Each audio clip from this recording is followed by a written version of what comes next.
Hello and welcome back to the Electronic Intifada's live stream for Wednesday, October 16th. Thank you for tuning in. I'm Nora Barrows-Friedman with my colleagues Ali Abunimah, John Elmer, Asa Winstanley, and Tamara Nassar. It's day 376 of Israel's genocide in Gaza as the war on Lebanon expands. We have a packed show for you today. Coming up, we'll have a discussion with Laila Al-Arian about how the United States government has been knowingly covering up for Israel as it deliberately starves Palestinians to death. Asa, Ali, and I will talk about the latest reporting on Israel's wide-scale application of the Hannibal Directive on October 7th, 2023, the order that allows its forces to kill Israeli citizens to stop them from being taken captive. And later on in the program, John will cover all the latest resistance news from Gaza and Lebanon, including the ongoing defense of the Jabalia refugee camp and Hezbollah's drone strike against the Golani Brigade base in Israel. But first, here's a brief summary of some of the latest developments in Gaza, the West Bank, and Lebanon.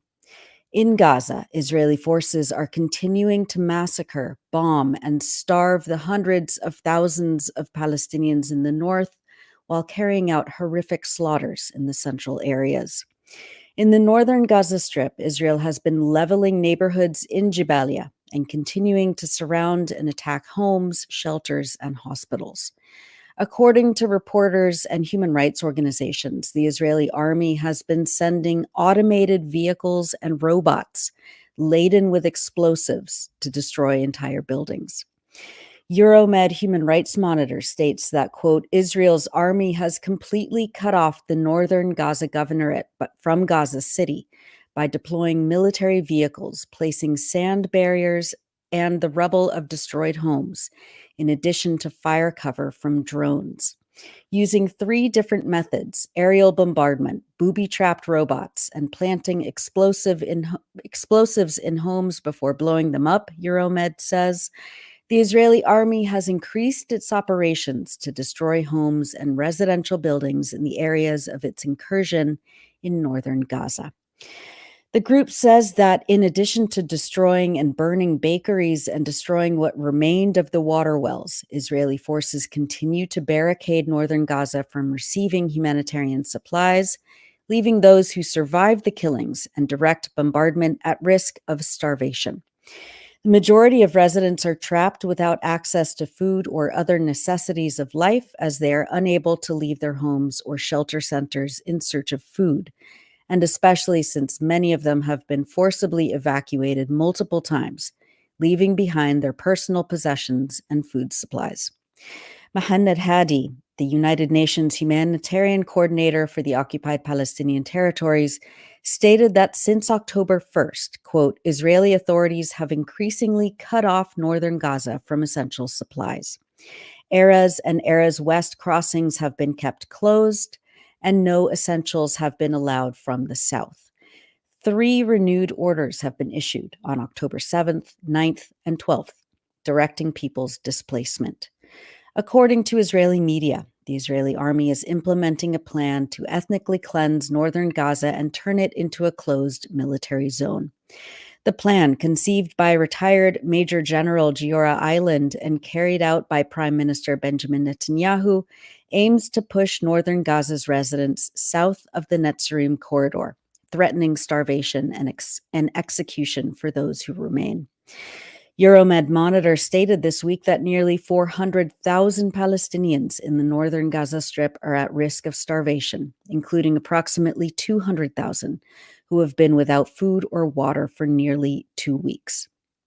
Quote, after their limited food supplies ran out, dozens of Palestinians trapped in the Jabalia refugee camp were forced to head to the main food supply center of the UN's Agency for Palestine Refugees on Monday in order to secure food for their families. However, the Israeli army targeted them with shells and quadcopter drones, killing 10 people and injuring at least 40 more.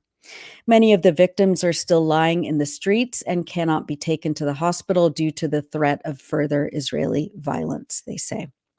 Israel said that it allowed the entry of 30 flour trucks into the North Gaza Governorate on Monday through the Erez crossing, But the Gaza government media office admonished this token flour delivery as a public relations move as Israel systematically starves Gaza and tightens the siege.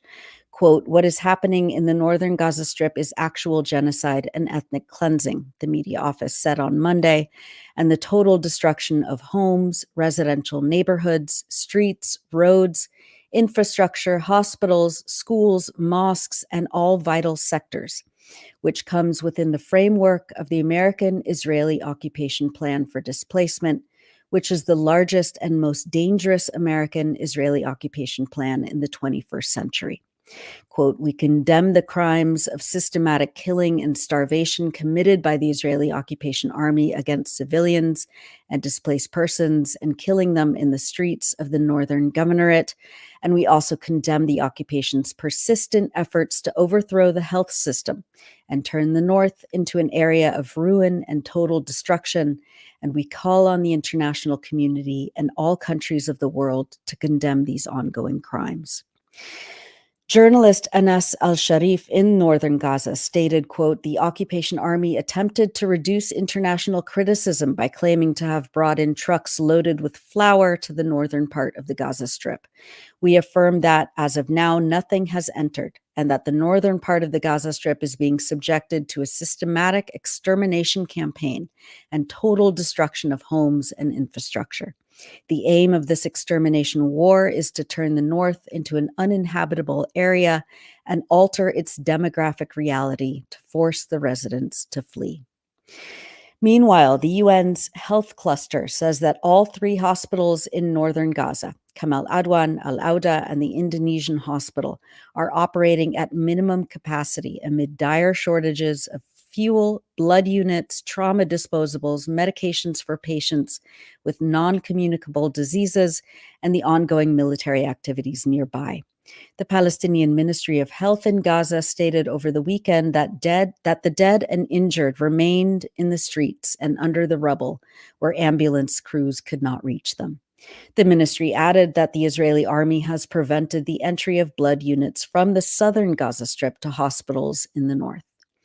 Journalist Hossam Shabat reported that, quote, due to the Israeli occupation siege on Jabalia camp, most injuries caused by the occupation's bullets and shelling lead to death, as there are no medical resources or capabilities available to effectively treat the wounded. In Gaza City, journalist Motassim Dalloul reported on a massacre in the Zaytun neighborhood on Tuesday. Today I'm reporting about the Israeli murder of 10 people in Al-Zaytun neighborhood of the Gaza City. One of the people who were murdered is my cousin. He was an old man. He was killed along with his daughter, son-in-law, and 3 of his grandchildren. In central Gaza, Israel carried out several massacres on school shelters and tents of displaced people. On Sunday, the Israeli army bombed the Mufti school in Nuseirat refugee camp, killing at least 22 and injuring 80. Another strike on Nuseirat early Tuesday morning killed at least 5 Palestinians. Israel bombed the tents of displaced Palestinians inside the Al-Aqsa Martyrs Hospital courtyard in Deir Balah early Monday morning, killing at least 5 and injuring dozens. In images and photos that were circulated worldwide, flames engulfed the tent shelters, burning people alive. Sha'ban al-Dalu, 19 years old, was killed alongside his mother. Sha'ban had survived an Israeli airstrike last week and was recovering from his injuries. He was still hooked up to an IV. Our contributor Abu Bakr Abed reported that Sha'ban was a freshman at the Al-Azhar University of Gaza studying software engineering. Israel destroyed his home and his university and immolated him yesterday at Al-Aqsa Martyrs Hospital after forcibly displacing him earlier last year, Abu Bakr said yesterday. The Gaza government media office stated on Monday that this was the 7th attack on the tents inside the hospital's courtyard since January. A surgeon, Dr. Mohammed Tahir, told Al Jazeera that he and his overwhelmed team were already dealing with another mass casualty incident, the Israeli shelling of a school sheltering displaced Palestinians in Nuseirat, when victims from the hospital attack came streaming in. Quote, "We were inundated. We had women, men, children as young as 1 year of age dying in front of our eyes," Tahir told Al Jazeera. He added that patients came in with burns on up to 80% of their bodies, many of whom won't survive. Quote, "Patients with significant high percentage burns, unfortunately, their fate is sealed. They won't even make it to the ICU. They will die," the doctor said.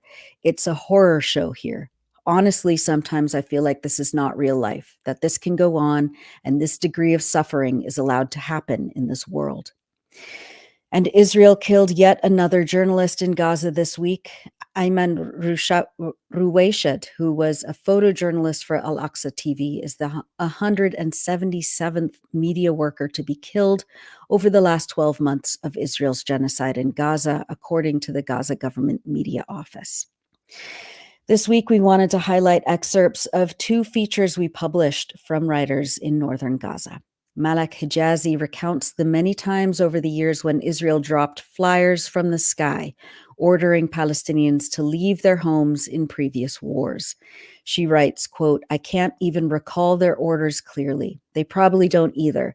There have been so many. We didn't pay much attention to them back then. What I do remember is mocking the grammar mistakes and punctuation errors. Now, though, they've grown more aggressive. The Israeli army introduced a new evacuation system in northern Gaza, replacing the old block system with a new one. They claim in their flyer they'll use it as necessary. They've announced they will invade Jabalia and the surrounding areas for the 3rd time. The message is clear: leave now for your own good.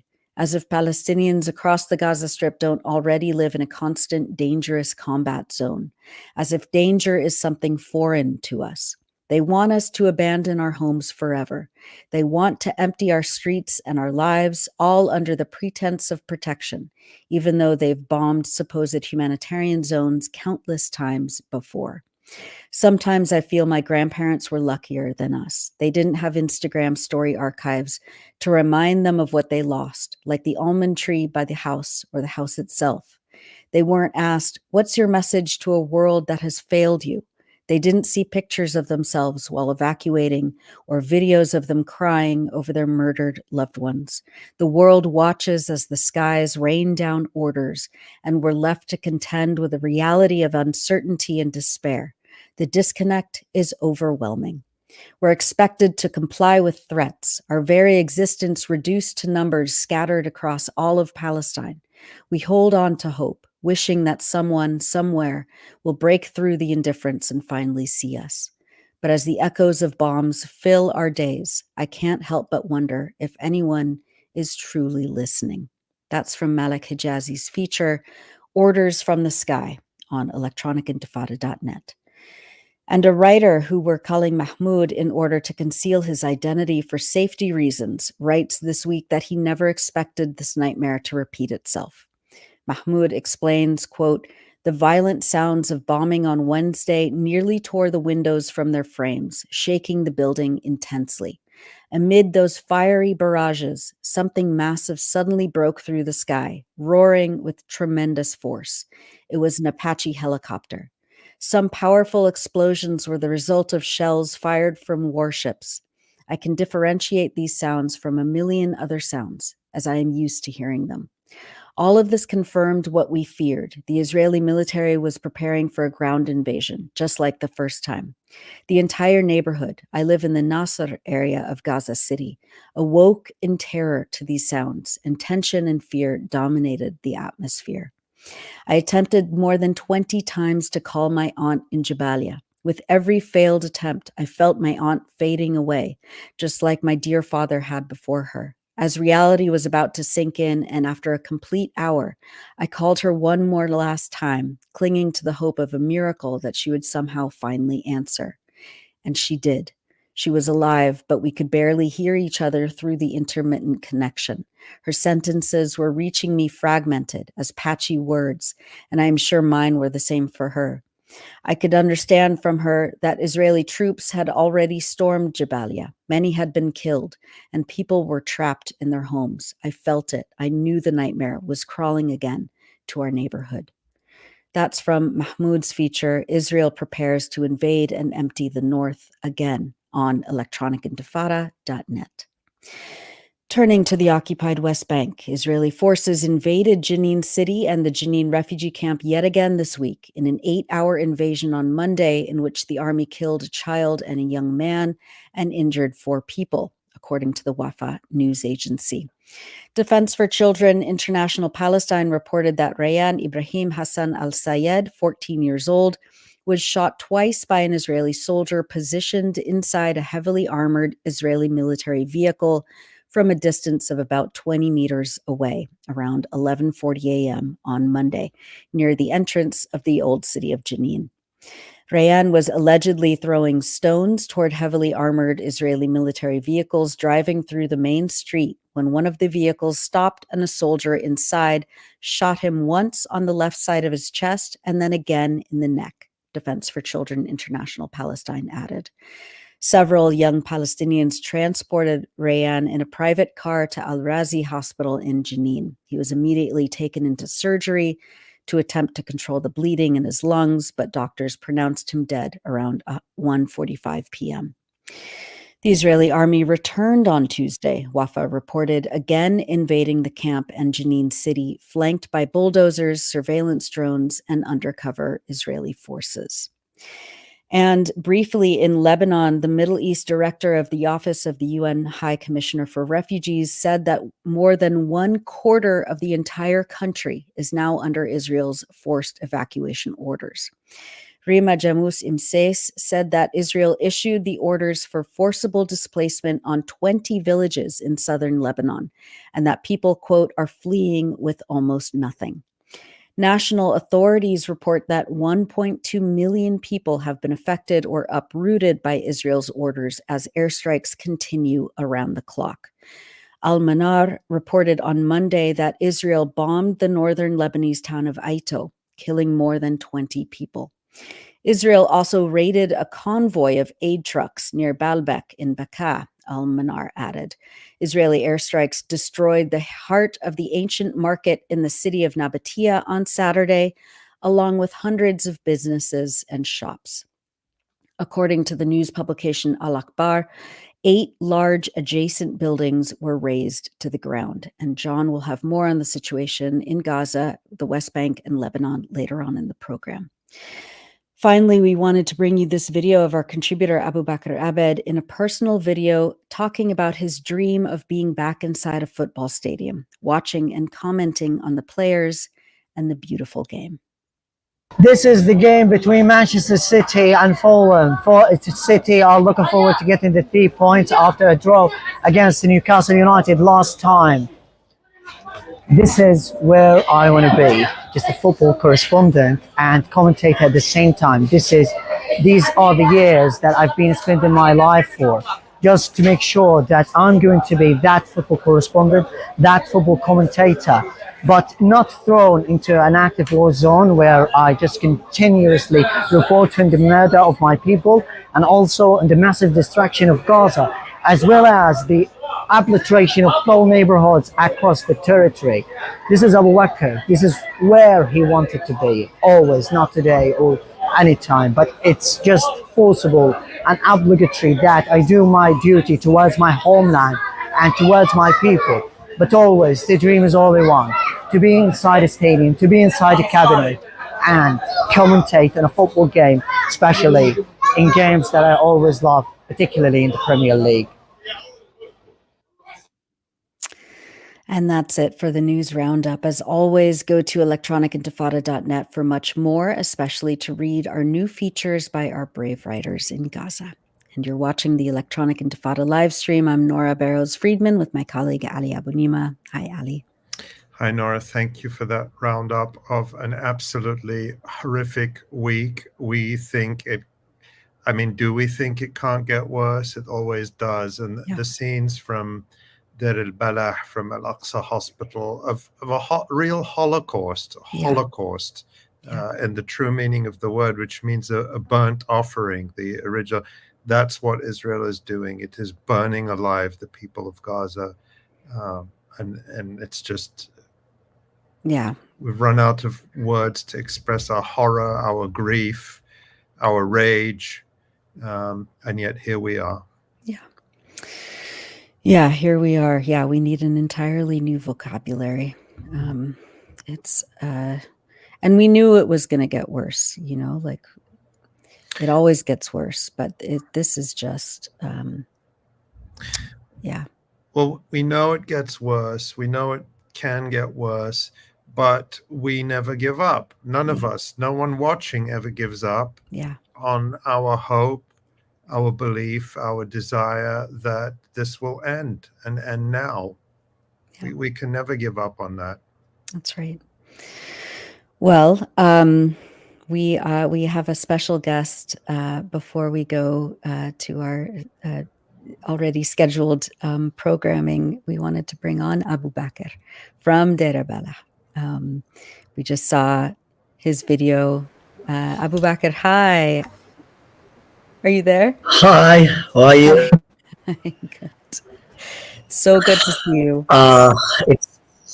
Thank you so much. It's so dark here. I don't know why, but yes, it's not, our souls will keep shining, but it's dark here, unfortunately. You bring the light, Abu Bakr. You are the light. That's right. That's right. Thank you so much. I really appreciate it. Abu Bakr, I can't even begin to figure out how to ask you to describe what happened in Deir al-Balah early Monday morning. I know that you've been reporting on the tent massacre and the inferno that Israel created. You spoke with family members of Shaban al-Dalu. Can you tell us what you saw and what you've been doing the last few days since?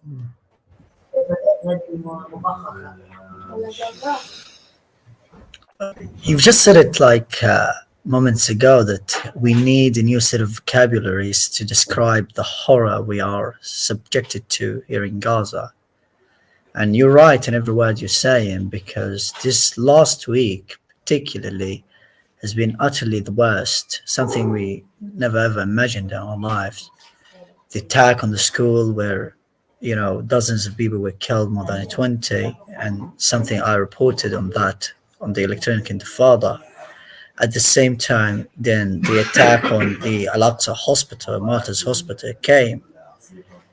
These attacks that only continue and continue and continue are something traumatizing and something that we can't really endure anymore, because what I saw that, I just the people planned that. I met Shaban's family, whose photo went viral on social media.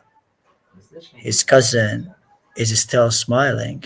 But this is a reminder to you that we will stay hopeful, we will stay smiling despite seeing his cousin burning alive in front of his eyes. But yes, what he said to me is incredibly difficult, because he told me that we got him out from the depth of the fire flames as a child body, the same as his mother. We couldn't identify, and that is his cousin, we couldn't identify which body was Shaban, but we knew through a necklace around one of the child bodies, which belonged to Shaban's mother, Ala. The atrocities we are exploring on a very daily basis have intensified, and it's just a new shape of the genocide, because I've seen over the past week particularly heads blown up, heads of children blown up. I've seen blood every corner, at every corner of Deir al-Balah. There were children cut off sliced like a potato. There were pieces of human beings everywhere at the hospital, just pools of blood here and there and there and there. It's something I've never seen, and particularly yesterday, because I need to talk about that. Yesterday, there are new tactics the Israeli military is trying to apply and traumatize and terrorize people in Gaza. there are just like whistling sounds with the drones. Apart from the buzzing sound, there are whistling sounds. I didn't sleep overnight, to be honest. I didn't have a sleep yesterday because the sounds were utterly horrific. So, just over the last week, more than 70 people killed in Deir al-Balah. This, as referred to, it's Gaza's main haven, which a lot of people are still coming to. The attacks on Al-Nusayrat, the northwestern parts of Al-Nusayrat refugee camp 2, Mukhayyam 2, it's completely evacuated. There are hundreds of people there who have come to Deir al-Balah, but they cannot find a shelter. Every single meter is crowded, too overcrowded. Apart from the killings, the tactic of, targeting hospitals, schools without, abiding by international laws or anything, this sick joke, international law, etc. They claim the humanity by the world's leaders, etc. Double standards. To the end, there are things that I've just seen for the very first time in my life. I cannot, forget about the hands of children that were cut off during the last attacks. I cannot. Abu Bakr, it's those of us who are watching or who are here speaking to you can never imagine seeing such sights, witnessing such horror firsthand, living with the knowledge that at any moment any member of your family, any of your friends, your loved ones could be injured or worse in this horrific violence. I just want to acknowledge the impossibility for us to put ourselves in your position. But I want to thank you for being willing to talk about it, because I saw, after the horrific murder of the burning in Al-Aqsa hospital of burning alive of people. Hello, are you still with us? Are you still? Yeah, I am. Yeah. Okay. I thought. I can hear you. Yeah, I saw some big Zionist social media accounts claiming that these images, these horrifying images, were fake. As someone who has lived through this horror and seen it with your own eyes, what do you say to anyone who would distribute such claims that these horrors are fake, or that Palestinians are manufacturing them in order to make Israel look bad? What's your answer to that? Oh, what was my answer? Yes, come and just live for 5 minutes here in Gaza. I remember exactly when the attack happened. This is not the first time I'm harshly and violently awakened, but that particular attack, there were gas jars and oxygen jars for patients inside the facility compound, the hospital compound, that caused and led to further blasts. I swear that the blasts lasted for at least 30 minutes.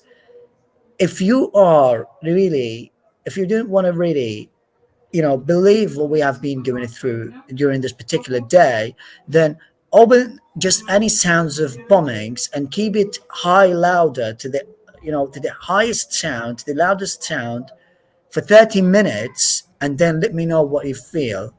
We're not sleeping. We're not doing anything. I went to see the aftermath of the attack, every tent, you're talking about 20, 30 tents around in the facility compound are just burnt, crushed, to the fact that look at the way we are suffering, to the level that those people's tents, the people in those tents just came back to the burnt tents to live inside. We have nowhere to go. We have nowhere else to go. I just saw that. I just left that, and it keeps haunting me. I cannot forget about the horror I saw. Even the bird in that cage, there was a girl that I saw myself. I was meeting many times when I was going to the hospital. I was in numerous times. She was happy. She was playing the hide and seek many times. She was too happy, but I never imagined that I would see her burning alive. They immolated her. Israel has immolated her. Israel didn't like the fact that she was happy, so it immolated her. It burnt her alive. At the same time, there was one of the little children there who had occasion a beautiful bird inside. He would spend his time with it most of the time, because it's a solace, it's a source and source of hope or relief, because this is nature. But even this bird was reduced to ashes. Even this bird inside the cage. And of course, It can tell you how. yeah. No, I'm sorry. I didn't. Can you hear me? Yeah. I just wanted to say that of course Sha'ban al-Dalu and his mother and all the other people were in the yard of a hospital, the place where they should be the safest, which is just a reminder that there is. And they were there. Of Gaza. Yeah, and they were there.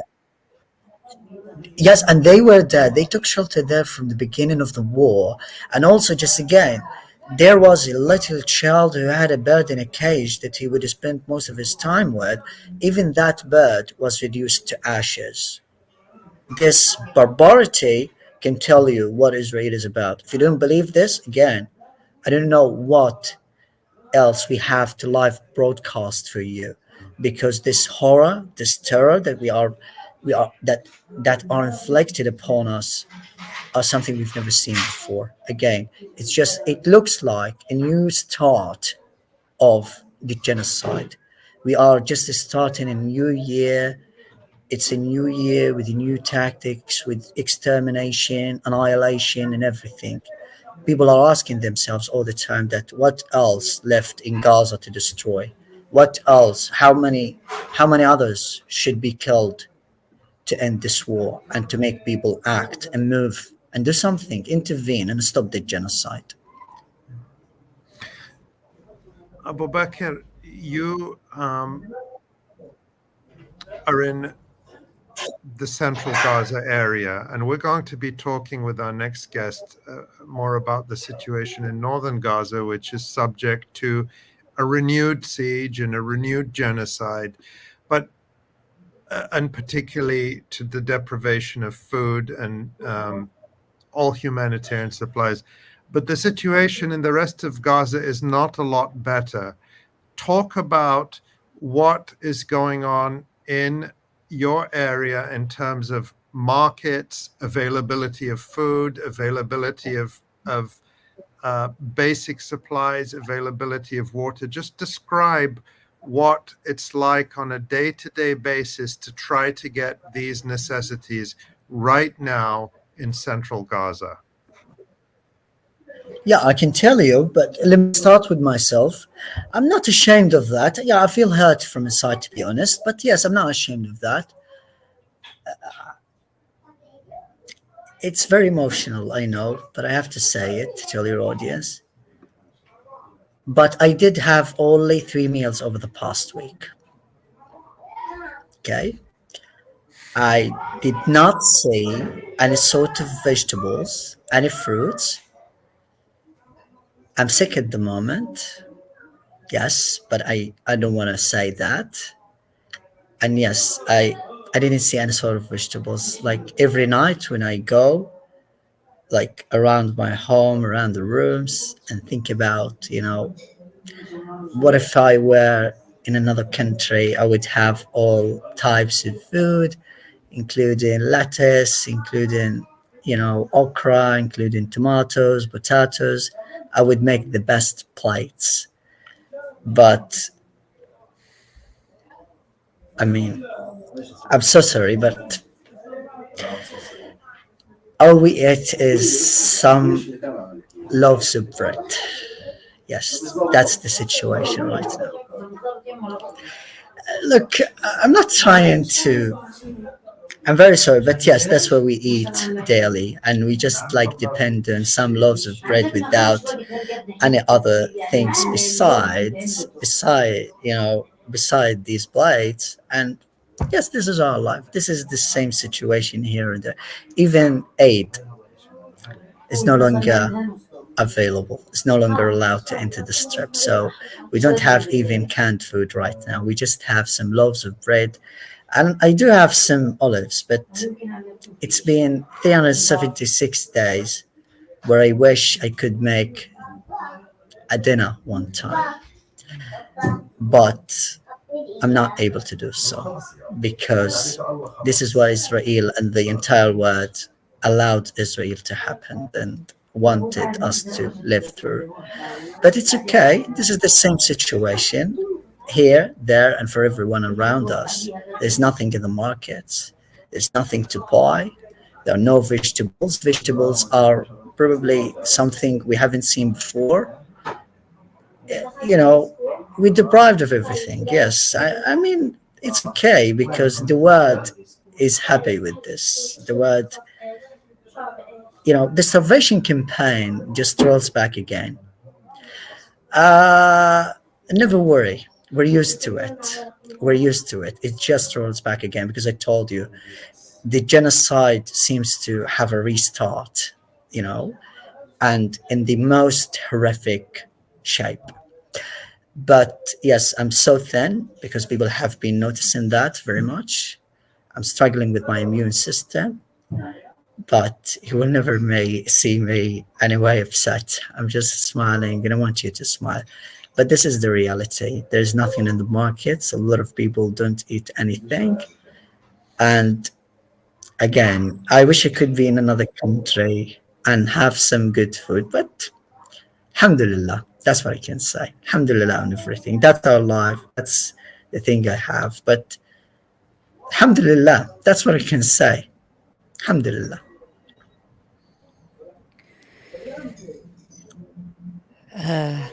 You don't have to look. I'm not trying to, drive your emotions. I'm smiling. No, I don't want to see, any sort of, no, that's not. It's okay. But I'm telling you a first-hand experience because this question was a hit in the heart, a pang in the heart. It was a pang in the heart. And I never wanted any of you to ask me this question because I know what I would answer would break your heart.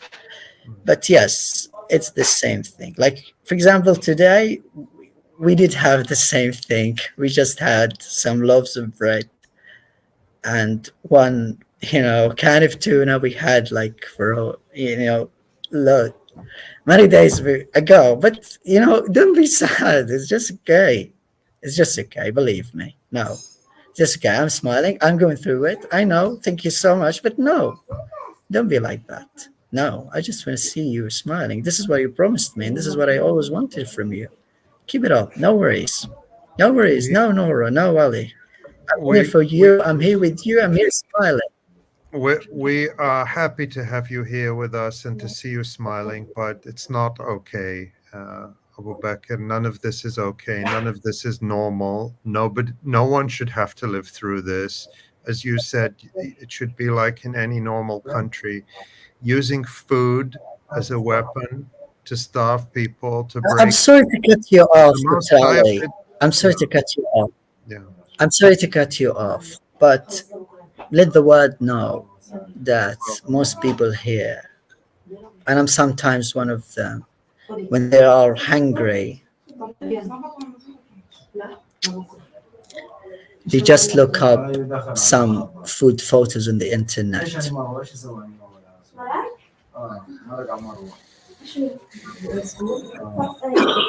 the world know. Let the world know what they have allowed, because it's simply enough.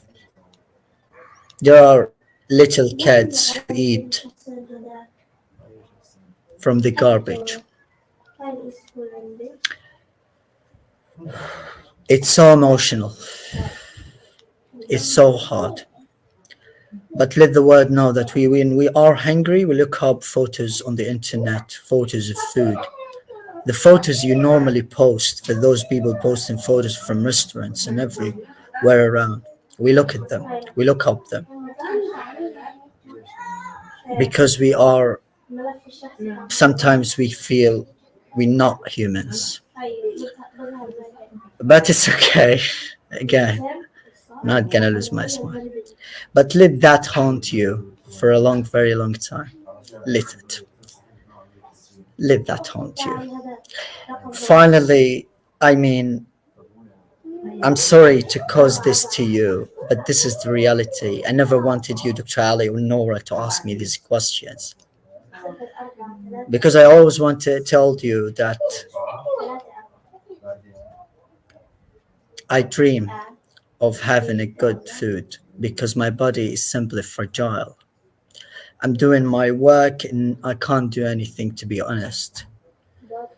I'm simply most of the time fatigued, but yes, it's okay. Again, this is a symptom of Israel's genocide, of your corrupt leaders. But be hopeful, be smiling, and that yellow rose, that garden will bloom everywhere across the world. Don't be sad at all. Just keep smiling. I never wanted you to be so. Okay? And this is all. I think the laptop will run out of battery and it will end. But sending my love to every one of you, just like this. Bye-bye. Have to leave. Bakr. We love you, Abu Thank Bakr. you. We'll see you soon. Just keep smiling. Keep smiling. We'll Please, try. keep smiling. We'll try. Bye-bye. Thank you. All the best. All the love. Keep your Love beautiful you. work. Oh dear. I don't know what to say after that. I don't know. mean, we know it's bad, and I mean, I don't like to ask. We have to, you know, we have, through talking to Abu Bakr, through talking to other people in Gaza, an opportunity to learn directly what is happening in people's lives around them, what they're observing, and we have to document this, and it's just it is unbearable. It's utterly unbearable. Yeah, I mean it I feel like a deep sense of shame when Abu Bakr or any of our friends and contributors in Gaza are comforting us. Yeah, I don't know what to do with that.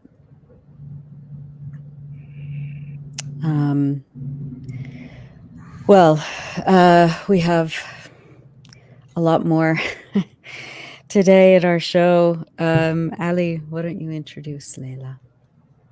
Yeah. Taking a deep breath. Good. Well, just a reminder that you're watching and listening to the Electronic Intifada live stream, and I'm Ali Abunimah here with my colleague Nora Barrows-Friedman. This week, the Associated Press reported rather matter-of-factly, quote, that Israeli Prime Minister Benjamin Netanyahu is examining a plan to seal off humanitarian aid to northern Gaza in an attempt to starve out Hamas militants, a plan that, if implemented, could trap without food or water hundreds of thousands of Palestinians unwilling or unable to leave their homes, end quote. Any Palestinian remaining in northern Gaza, a large area including Gaza City, would be considered combatants, meaning military regulations would allow troops to kill them, and denied food, water, medicine, and fuel, according to a copy of the plan seen by the Associated Press. But that intensified genocide by starvation is already well underway.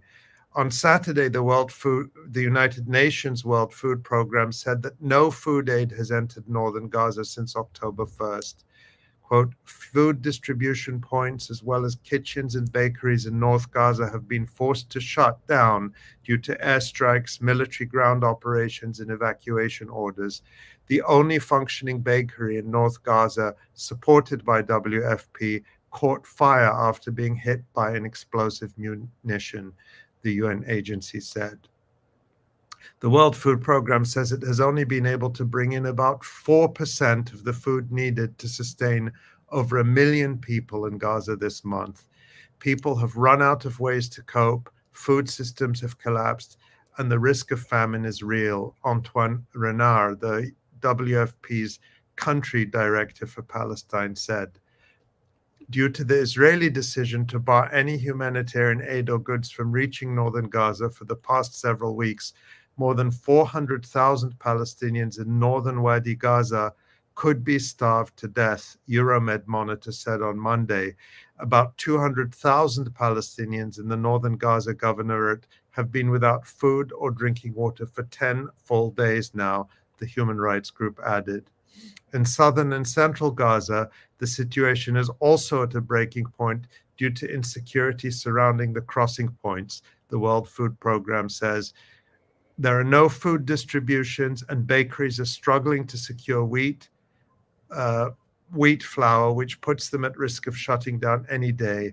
A few hot meal kitchens are still providing one meal for those fortunate enough to access them. As winter approaches, Gazans find themselves without adequate shelter, no fuel, and very little aid, the UN agency added. Although the situation is worsening each and every day, deliberate starvation of the population in Gaza has been Israel's openly stated policy since the first day of this genocide just over 1 year ago. Joining us now to discuss this and other developments in Gaza is Laila Al-Arian, an Emmy and Peabody Award-winning journalist. Laila is the executive producer of Fault Lines, Al Jazeera's flagship investigative documentary series, and she was also the executive producer of a recent episode titled Starving Gaza. You can watch it in full on YouTube as well as on Al Jazeera's website. It highlights not just Israel's deliberate policy of starvation, but also the knowing role of the United States in facilitating and covering up Israel's use of starvation as a weapon. Regular viewers of this live stream will recall that Laila Al-Arian joined us in June to talk about The Night Won't End, the film she produced documenting some of Israel's horrific war crimes in Gaza, including the killing of 6-year-old Hind Rajab. Laila, we're so pleased to welcome you back to the Electronic Intifada live stream. I'm honored to be back. Thank you for having me. Thank you, Laila. Laila. Laila, your previous film, The Night Won't End, was difficult but necessary viewing, and the same can be said about Starving Gaza. In part, the film, which was shot in June, documents the work of Dr. Ahmed Nasser, a young pediatrician at Kamal Adwan Hospital in northern Gaza, and his efforts to save the lives of the youngest and most vulnerable victims of the Israeli starvation policy. Let's watch this excerpt together and then ask you to talk about it. I'll just note that some of this is in Arabic with English subtitles, but I'll summarize it afterwards for those who are listening in.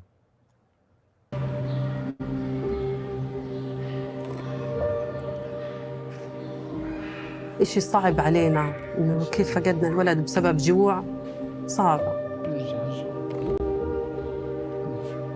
When famine starts, it takes the youngest first. It's been 5 months since Hanan Assaf and her husband Mohammed buried their 2-year-old son, Khalid. This is Khalid in happier times, before the war on Gaza and the starvation that followed. هذه الحرب دمرت كل إشي. بيوت، البني آدمين، الشجر، الحجر، كله تدمر. هذه غرفة ابني الصغير، حرقوا لنا إياه الاحتلال. ما خلونا ذكرى لا أي حاجة. الولد ما كان فيه ولا أي حاجة للأمانة يعني. فجأة الولد بدأ يزن، أكله خف لأنه مش موجود الأكل. كان هو متعود على اللبن، رز، فواكه ياكل الولد، وهذا طبعا من بداية الحرب بدأ يخف شوية شوية شوية لحد درجة إنه انقطع نهائياً. ما كان فيش موجود أبداً إلا الخبازة، ما فيش شيء في السوق، والأسعار خيالية. And in that clip, for those who are listening, we hear Hanan Assaf talking about how This war has destroyed everything, houses, people, trees. She shows us the burnt out room of her son. And she says Khaled, the little toddler who we see playing in videos taken in previous times, had been completely healthy before the war. And she talks about his decline as food completely ran out. The film, I'll say, also documents other very difficult stories, including that of a 5-month-old baby called Abdurrahim, who died during filming. Laila, please tell us about some of the families and children that you and your colleagues came to know through this film and what it means to tell these very difficult stories. Thank you so much for having me on again. Well, I think currently at least at the time that we were editing and putting together this film, there's an estimate that 38 people had died of starvation in Gaza. All but one were children. I'm certain this is an undercount. I think far more people have died of starvation than was documented, because some people are dying of starvation in their homes, so it's not officially registered with Gaza's health ministry or health department. So this is one of my concerns, is we don't actually know the full picture of how many people have died of starvation. When I was looking at some lists of names, for example, Khalid Assaf, the 2-year-old you just talked about, wasn't on there. So I am very concerned that we don't have the full picture. What we do know is that there is a full-blown famine in Gaza, according to the United Nations. This, I believe, has received relatively little coverage in the media at large because of a larger problem we have with the horrors of Gaza being undercovered. But in the case of Abdulaziz Al-Hurani, who you mentioned, the 5-month-old who died while we were filming, his mother was pregnant with him as Israel's onslaught on Gaza began. She describes to our team, and we couldn't unfortunately fit this into the film, but just how horrible the circumstances were during her pregnancy. She was drinking contaminated water. She had no food to eat, not even bread, for very long stretches of time. She was eating these wild greens that Khalid's mom, Hanan Assaf, talked about, called 𝐓𝐡𝐞 𝐄𝐥𝐞𝐜. This is like a wild green that grows in Gaza that's not really a food, doesn't have the nutritional value that people need. And that's what she was eating. She was, like I said, sleeping very uncomfortably, displaced constantly under bombardment. She was also talks about breathing very contaminated air. And she says to us, she said, if I'm struggling this much, what about my baby? So I think, I'm not a doctor, but I think probably Abdulaziz's health problems go back to his mother's pregnancy and not getting enough nutrients, in utero. And then after he's born, his mother struggles to nurse him because she's malnourished, which is a very common case that we hear about. And the doctor, incredible doctor, Ahmed Hashim, 28 years old, Ahmed Hashim Abu Nasser, 28 years old, 2 years out of medical school. He's had to quickly become an expert in malnutrition. He's had to deal with hundreds of cases. The hospital staff are significantly under-resourced. They don't have, as he talks about a lot, the capabilities or the tools that they need to treat a lot of these cases. So what they knew about Abdulaziz is that he had chronic diarrhea. He wasn't able to hold anything down. They believed he may have had a dairy allergy, but there was a shortage of soy milk and plant-based milk in Gaza, and there was a shortage even of formula, as his mom talks about. So this is the direct result of Israel's, stated and open war of starvation on Gaza. Yeah, and I apologize for misstating his name. It's Abdulaziz, and he's a beautiful baby, and it's really shocking in the film that at one point the doctors successfully revive him after his heart stops, but then we learn that very sadly just a couple of days later he passed away, and his is just one of many, many cases of really the weakest and most vulnerable people being targeted by this genocide whose stories are told. Yeah. And I should mention his mom and dad did not want to talk to our camera crew. I should mention many of the people who filmed for us in Gaza were the most talented, beautiful cameramen I think our team has ever worked with. They're just, their talent under the most horrifying circumstances is really impressive.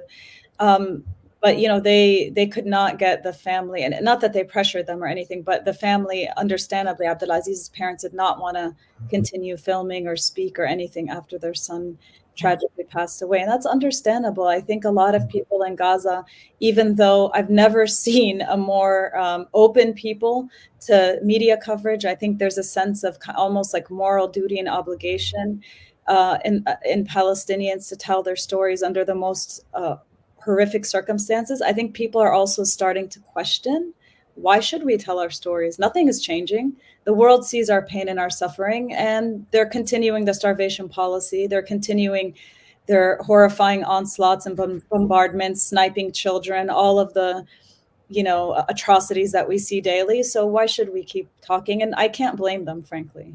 No, absolutely. It's entirely understandable.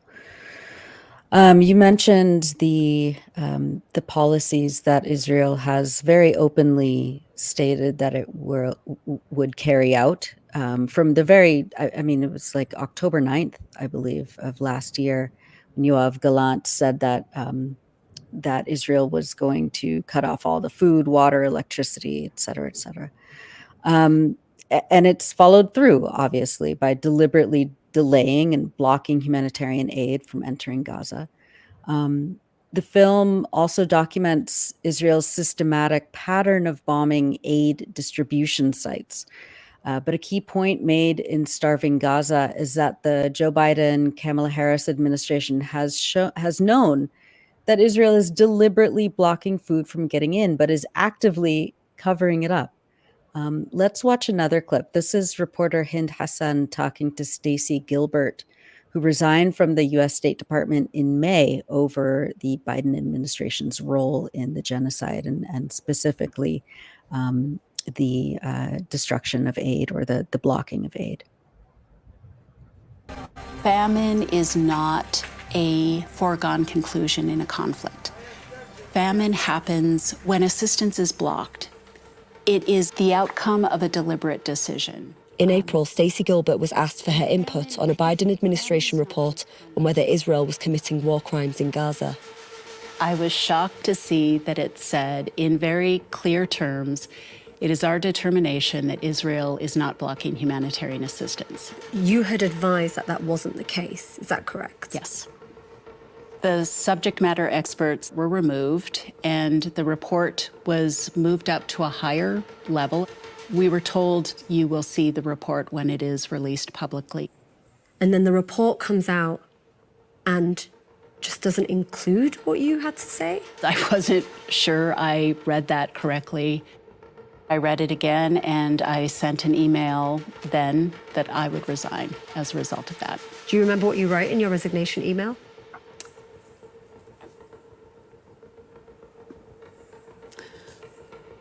I said that report will haunt us.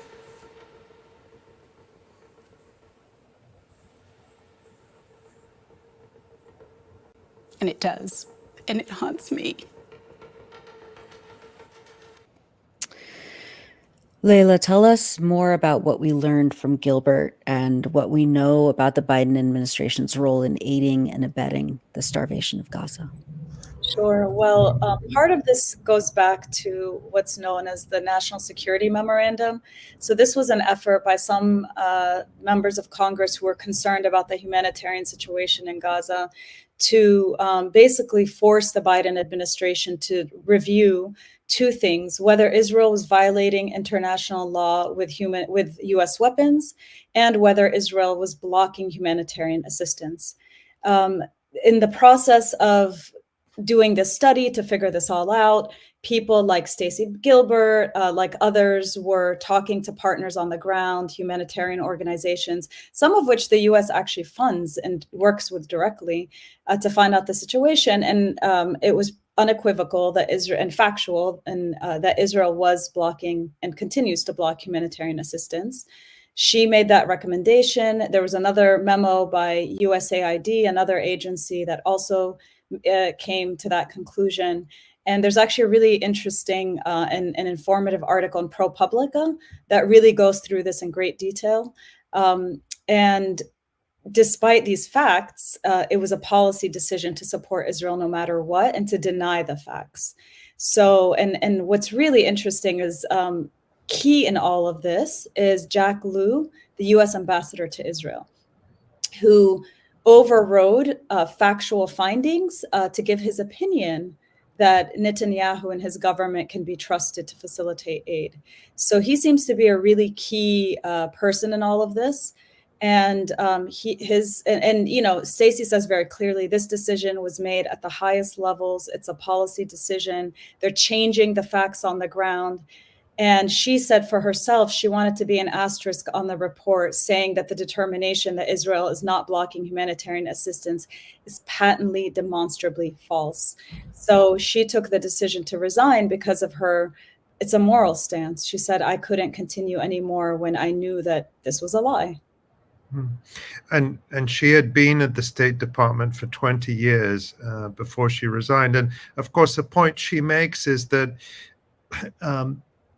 the reason they decided to change the facts is because if the US government determined officially that Israel is blocking humanitarian aid, then by US law, the United States cannot send weapons to Israel. But they were so determined to keep sending the weapons to keep carrying out this genocide that they're ready to falsify the facts in order to keep the weapons going. And that means that they're both ensure that people are dying by bombs and bullets and dying by starvation at the same time. It's really unbelievable. But Laila, with Stacey Gilbert's words in mind, I want to refer to a story that broke yesterday. You may have seen this. The Washington Post reported that the Biden administration intensified pressure on Israel this week to improve dire humanitarian conditions in the Gaza Strip, warning that the United States would be forced to undertake new actions, including a potential suspension of military assistance if food and other aid to Palestinians is not increased within a month, end quote. That's what the Washington Post says. That ultimatum was put forward in a letter from the Biden administration to the Israeli government, and both Israeli and US officials have confirmed this. I also want to draw your attention to this tweet from Vice President Kamala Harris, in which she writes, quote, "The UN reports that no food has entered northern Gaza in nearly 2 weeks. Israel must urgently do more to facilitate the flow of aid to those in need," end quote. And there have also been apparently coordinated tweets and statements from other prominent Democrats, including so-called progressives Alexandria Ocasio-Cortez and Ilhan Omar, suddenly expressing renewed concern about the situation in Gaza after downplaying it or ignoring it or claiming that they were working tirelessly for a ceasefire for the past few months.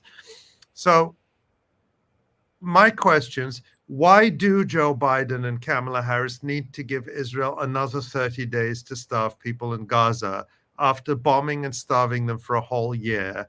Is it just a coincidence that this is happening as the polls show that the US election race is tightening, particularly in some of the key swing states?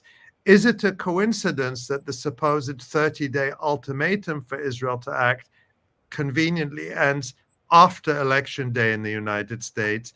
And is there anything legally or procedurally that prevents the Biden-Harris administration from acting right now to force Israel to end the starvation and stop the genocide?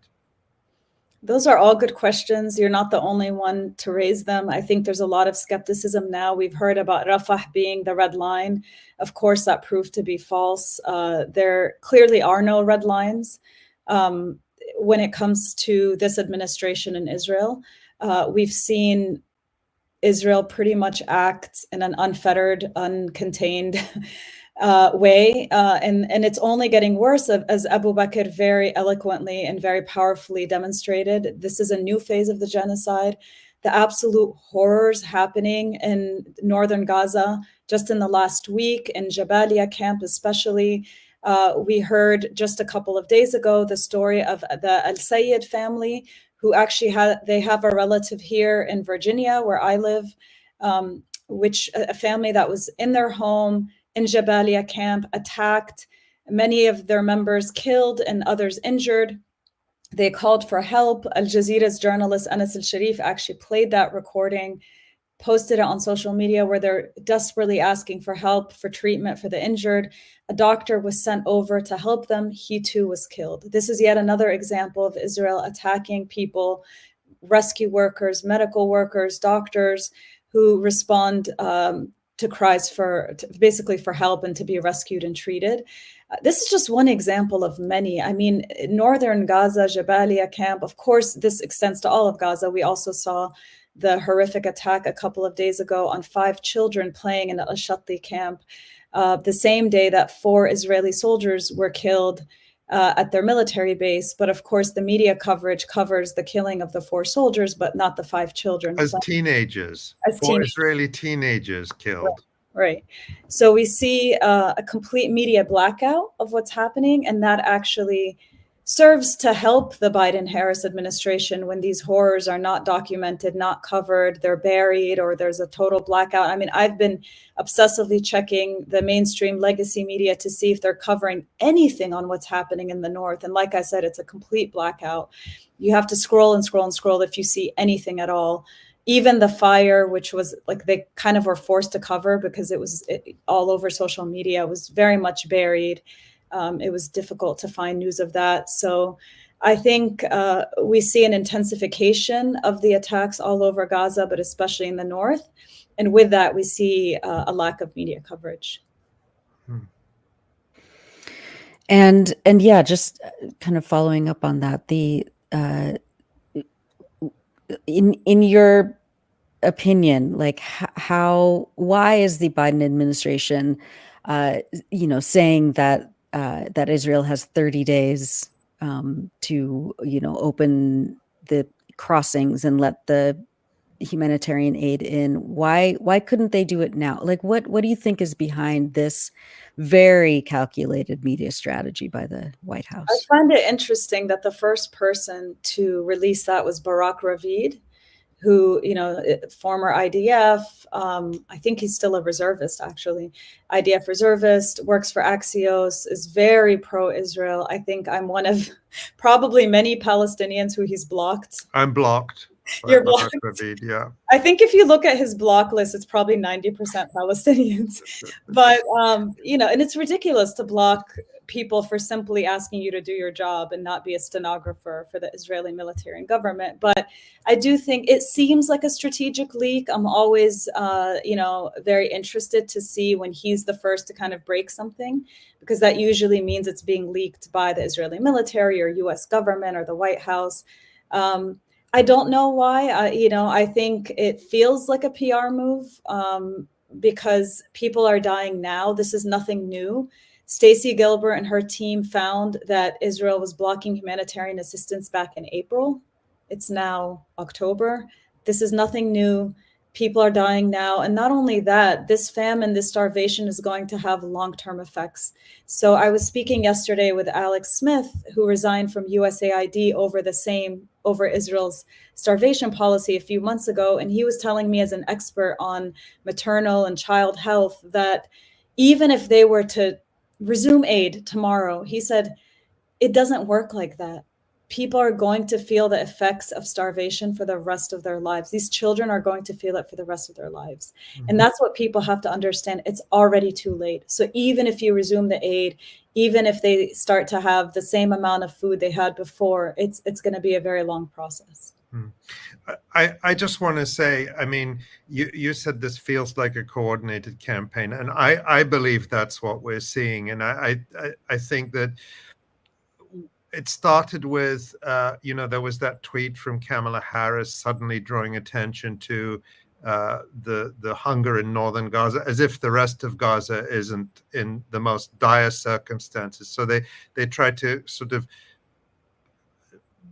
they only raise Northern Gaza because they also don't want to talk about the extent of the Israel-made, U.S. Israel-made crisis else throughout Gaza. But then we did see these tweets from, as I mentioned, from Alexandria Ocasio-Cortez and Ilhan Omar, and they were very on message. I mean, they all used very similar language. They called for an arms embargo. They only called on Biden, who conveniently is not running. They don't mention Kamala Harris and her responsibility and her ability to speak out if she wanted to and to say, this will be my policy as president. She hasn't done anything different from Biden. And then we saw this leaked story in the Washington Post and coming from Axios, as you mentioned, saying, oh, the Biden administration is threatening, if not a full arms embargo, but to withhold arms if Israel doesn't do something within 30 days, which then makes it look as if, oh, the progressives made a demand and the Biden administration is following through.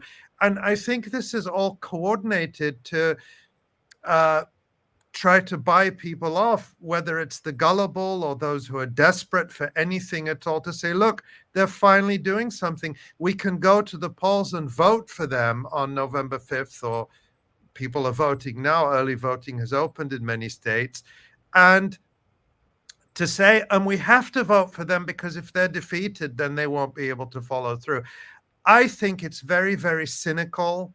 And that's just my, I'm editorializing because I don't want to put words in your mouth, Laila, but I feel like these things need to be said. Just from what I've heard from voters, Arab voters, Muslim voters, young voters, people just generally horrified by the genocide in Gaza, is that it's too little too late. This has been going on for a year. It's horrifying. I mean, people are seeing people burning alive in Gaza on their phones. They're hearing about people starving to death. They're hearing about children being sniped in the head and the chest. Every single day, there's ongoing horrors. So this move is toothless. There's nothing behind it. We've seen this movie before a lot. We've heard this rhetoric before, and we haven't seen any action behind it. In fact, a lot of what I'm hearing from Harris is warmongering. I mean, she gave that interview with 60 Minutes where she said Iran is the biggest enemy of the US and kind of suggesting that she would even support kind of all options on the table against Iran. She's given her unconditional support to Israel, and whatever crumbs she's now offering to voters, I think it is an indication they're worried about Michigan. As you mentioned, the race is tightening, the polls are tightening. It's not looking good for Michigan. And if the election comes down to Michigan and people are upset, and Michigan has the largest Lebanese American community, so now Israel's onslaughts and bombardments have spread to Lebanon. I don't think this is going to be enough, personally, from what I've heard from voters in terms of swaying them. Maybe people who, there's this group 𝐓𝐡𝐞, which purports to speak for Muslim Americans, which has endorsed Harris. And there's other voices kind of saying that Trump is going to be worse for Palestinians. But I just think people have seen too much. They've heard too much to kind of, from my conversations that I've had. I wanted to switch a little bit, kind of go back to some media criticism analysis. Israel obviously doesn't allow journalists into Gaza from the outside. So to make starving Gaza, as you said, you had to rely on Palestinian journalists inside Gaza. And indeed, we've all relied on them to be our eyes and our ears for more than a year. Our colleagues in Gaza are paying a terrible price. To date, 177 Palestinian journalists have been killed, according to the government media office in Gaza, and many, if not most cases, in many of, if not most cases, Israel has deliberately targeted them. Just this past week, as Israel attacked Jabalia refugee camp in northern Gaza, its forces killed Mohammed Al-Tanani, a cameraman for Al-Aqsa TV, and injured his colleague Tamer Labad, Fadi Al-Wahidi, a cameraman for Al Jazeera Arabic, was shot in the neck and is now permanently paralyzed. Can you talk about the situation of our colleagues in Gaza and the reactions or lack of them by global establishment media? Are we seeing the type of solidarity there needs to be with these incredibly courageous journalists in Gaza? It's been a horrifying time. Israel has already broken all manner of record in terms of the killing of journalists, not to mention children, humanitarian workers, UN workers, but certainly journalists. And that simply doesn't resonate, or doesn't seem to resonate with my journalistic colleagues, especially in the United States and Europe and elsewhere. Over 4 days, the Israeli military killed 2 journalists and injured at least 3. It started, I think, with the killing of 19-year-old Hassan Hamad in his home in an airstrike. And then, as you mentioned, Al Jazeera cameraman Fadi, and another cameraman, also Ali Al-Attar, who was shot, and he has shrapnel lodged in his brain. So I believe Ali, Fadi, and Tamer are all in critical condition and need urgent medical evacuation. This should be a no-brainer. I mean, this is like the lowest of the low-hanging fruit in terms of issues for journalists to say, okay, even if I'm worried, I'm not going to be able to report on this issue because I'll be seen as biased. Even if I'm afraid of my editor, just to say, don't attack journalists while doing their jobs. That should be a no-brainer. Not when it comes to Palestinian journalists. Their silence is deafening. We will never forget their silence, because this is a huge betrayal of their colleagues who are putting their lives on the line to do their jobs in the most heroic and, I haven't seen journalists with their level of professionalism and heroism that I have of these journalists in Gaza. It feels like Al Jazeera is particularly being targeted. At least that's what Hussam Shabat, who's a journalist, told my former colleague 𝐓𝐡𝐞 𝐄𝐥𝐿 when she was reporting for The Intercept on this issue, that it feels like Al Jazeera is particularly being targeted. But we know that, you mentioned Al-Aqsa TV, we know that they've killed more than 175 journalists, many of them not working for Al Jazeera. So it's really horrifying. The silence is shameful, and it continues. And I think it all goes back to this notion of that Israel's counting on in their PR war, which is there are no civilians in Gaza. This toddler is not a civilian. This journalist is not a civilian, and it's just this deep dehumanization that extends to every single Palestinian, so that we could see them burning alive, and there's just silence in response. And Laila, there's also this idea, frankly, racist idea that goes back, as long as I've been doing this work, and I started by doing media criticism in the 1990s, that Palestinians are not reliable reporters on their own lives and their own situation. And this doesn't really apply to anyone else. You can see, for example, Asian American or Chinese American journalists who are employed to report on China or Chinese American issues. You can see reporters of other ethnic backgrounds being allowed to report on their communities or their countries of origin or their countries that they're citizens of. This is normal. You see this across the New York Times or the Washington Post. You see it a little bit more now with Palestinians, perhaps because they have no choice.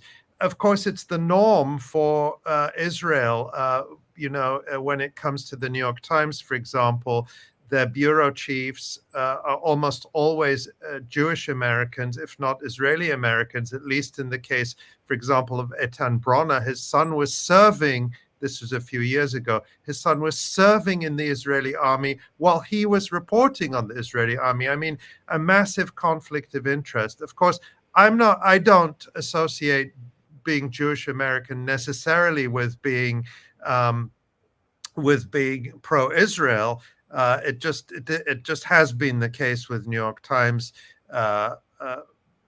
reporters and bureau chiefs. In general, there have been some exceptions.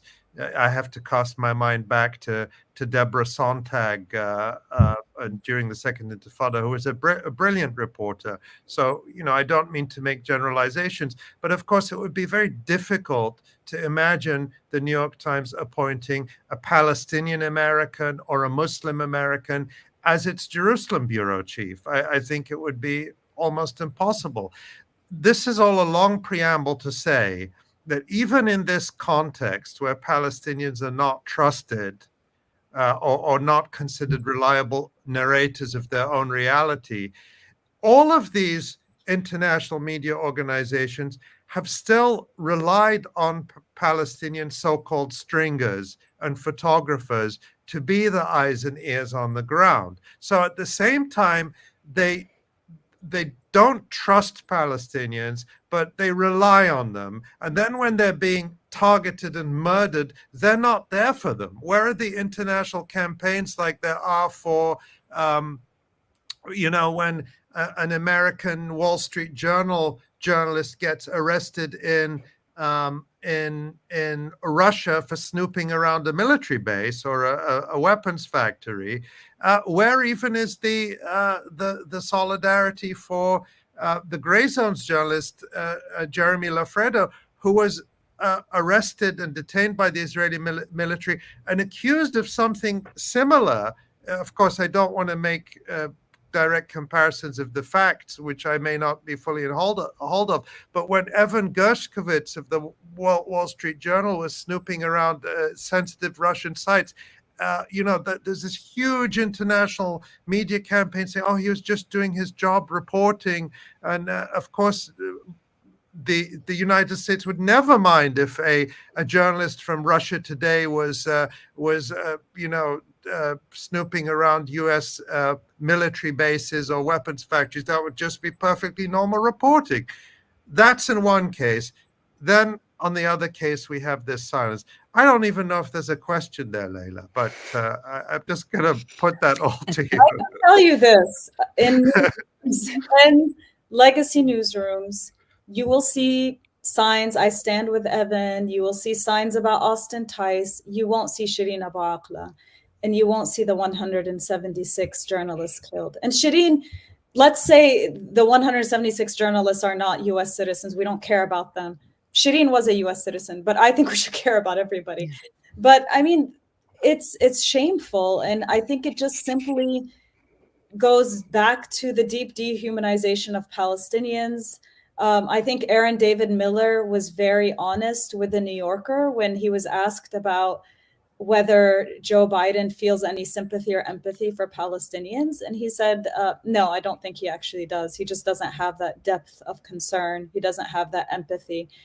And I think that applies largely to many people in these newsrooms who are making these decisions, who are shaping the coverage. Not everybody. There's people who are really trying to do good work, who are pushing their newsrooms to do better. But I think I would say overall, that this dehumanization extends all over, even to their own media colleagues, even to people wearing press vests, even to people sniped while they're doing their job, or killed or bombed in their own houses after receiving. Hassan Hamad, 19 years old, was receiving threats from the Israeli military leading up to his killing. So I think it just goes back to that, just this dehumanization. I mean, if there's no depth of feeling for children being sniped, I think it's not surprising, sadly and tragically, that they don't have a depth of feeling for journalists being killed while doing their jobs. Yeah. Well, finally, Laila, is there anything else you think that we should be paying particular attention to more than 1 year into this genocide? What are your thoughts on how we can keep going as journalists, as activists, as parents, as people who care? How are we supposed to keep doing this work? It's very difficult. I know so many people who are burnt out, who are deeply grieving, even people who aren't Palestinian, who are human, who see the humanity in Palestinians or of Palestinians.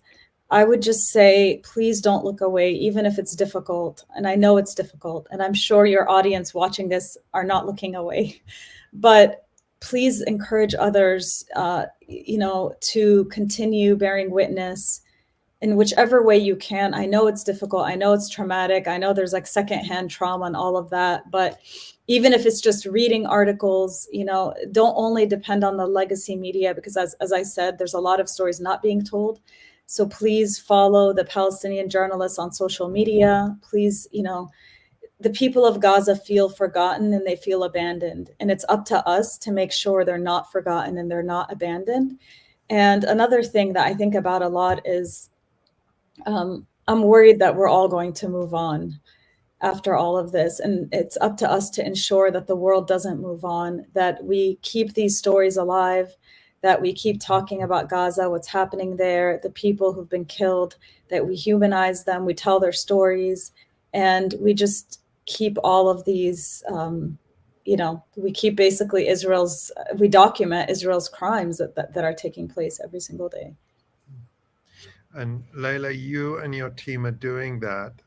As I mentioned, in June, we had you on to speak about The Night Won't End, which is an extraordinary film, an extraordinarily difficult to watch film, but a very necessary film. And I would just want to remind viewers that there's nothing out of date about that film.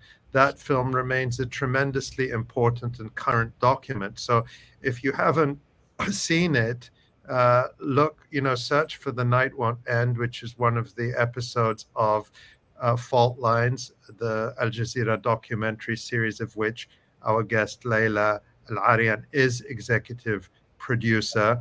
Share it, watch it, share it with people. These episodes are very powerful, and they do so much in a relatively short time. So you know, people can take them and watch them and share them. And of course, they should do the same with Starving Gaza, which is the recent episode of Fault Lines that we've been talking about today. And again, these are extraordinary pieces of journalism that live the values that you talk about, Laila, because you are working directly with journalists in Gaza who are the ones on the front line risking their lives to tell these stories and bear witness to these utter horrors that are being done in our name and with our money, and you know, with such cruelty and callousness. So I just want to say on behalf of all of us, Laila, thank you for the work that you and your colleagues are doing. We pray that you will continue to have the strength to do this work, that we will all continue to have the strength to do it, and that we'll do it for as long as we need to. Thank you so much. Thank you all. Thanks so much, Laila. Oh, she's incredible. She's, you know, she and Abu Bakr, they're the best of us. Yeah. Just extraordinary. Yeah, the documentary Starving Gaza, when it came out, I don't know, it was like 10 days ago or something, Laila texted me and she's like, oh, the new documentary is out. And I actually I couldn't watch it until yesterday. Yeah, I was the same. I have to brace myself. These are not things that I can just sort of casually start running. Yeah. I have to sort of sit down and say, I'm going to watch this now. And I'm really glad I did. I mean,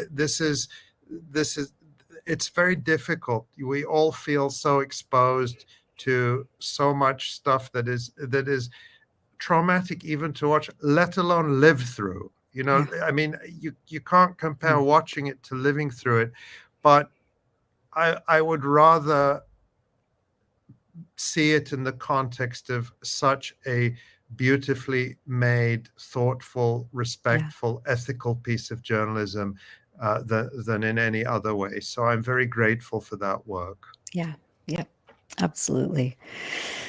Okay, well, we are now going to turn to a segment with Asa. So let's bring Asa on. You are watching and listening to the Electronic Intifada live stream. I'm Nora Barrows-Friedman. Last week marked 1 year since October 7th, 2023, when the Palestinian resistance launched an unprecedented historic offensive against the Israeli military bases and settlements that have besieged the Gaza Strip for 76 years. So much has been said in the last year about October 7th and about the Israeli death toll. But as regular viewers and listeners of this live stream will know, many of the Israelis were actually killed by Israel itself. Last week, 𝐓𝐡𝐞 published a major new investigative piece about October 7th and how Israel unleashed its deadly Hannibal Directive that day. For the article, 𝐓𝐡𝐞 looked back on a year's worth of our team's investigative reporting on the issue and highlighted revelations from several news sources. He concluded that Israel killed hundreds of its own people. It is a long read, and there's lots to get into here, so we're going to talk about it with 𝐓𝐡𝐞 and with Ali, who have both been following the story closely from the very beginning. Let's start with you, 𝐓𝐡𝐞. One of the things that you get into in the piece is the Palestinian resistance's military objectives. You write that, quote, Operation Al-Aqsa flood, as Hamas called it, was by any objective military measure a stunning success. Can you start by talking about that and about why you chose to make that the starting point for this feature, which is ultimately about why and how Israel killed so many Israelis? Yeah, that's right, Nora. So it's interesting because it's not just me saying that.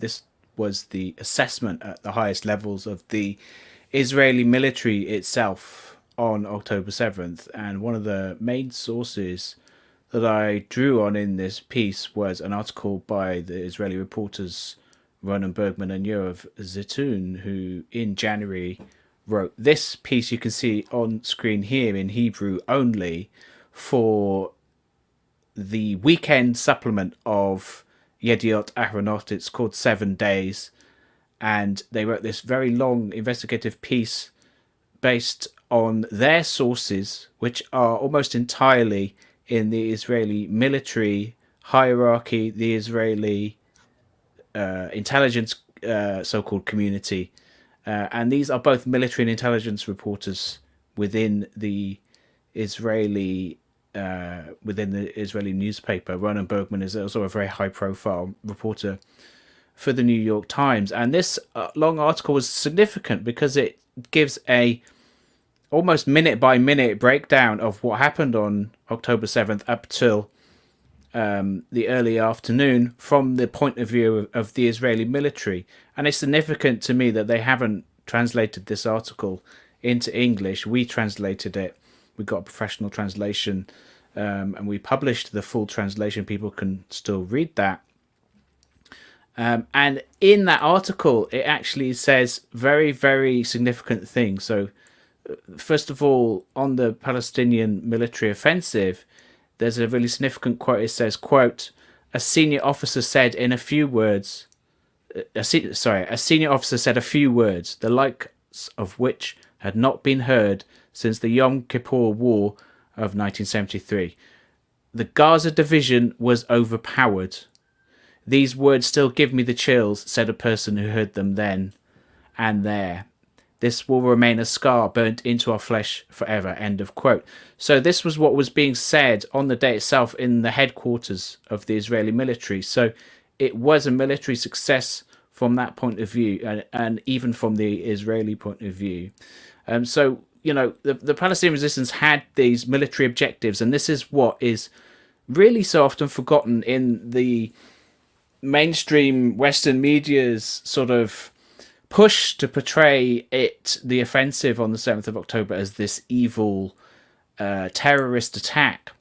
What happened was the primary objectives were military bases, and all the military bases were smashed and all the soldiers were killed or taken as prisoners of war to Gaza, and many of the militarized settlements surrounding Gaza were also taken, and settlers were taken captive to Gaza as well, along with the soldiers, as we know. And it's because of these captives that the Hannibal Directive was unleashed.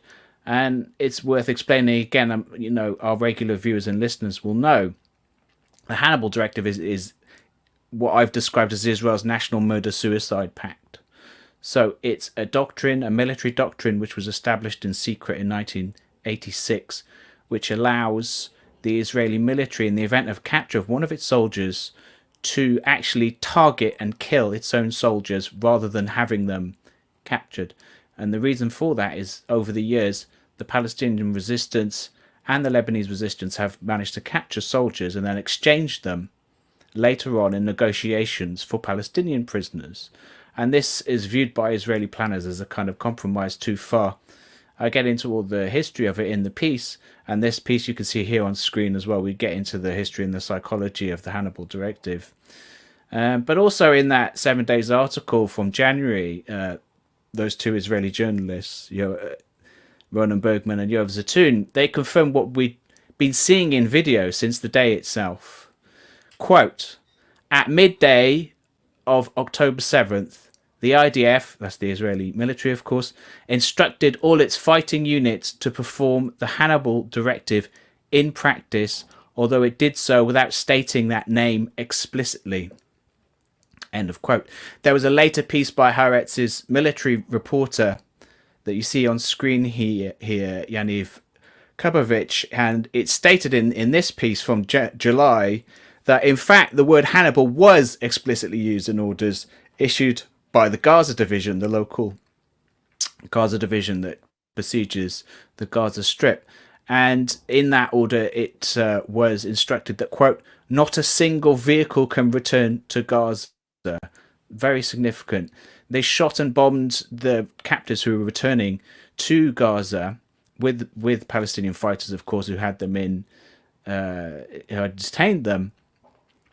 They shot and bombed them with Apache attack helicopters, drones, tanks, and even in some instances, ground troops. Right.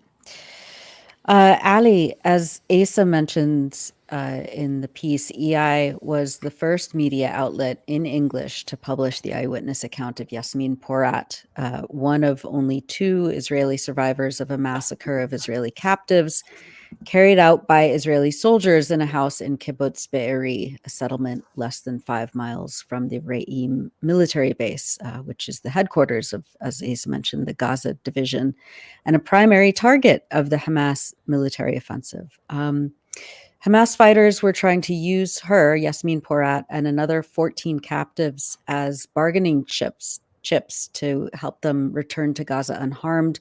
But Israeli troops arrived soon after and refused to bargain.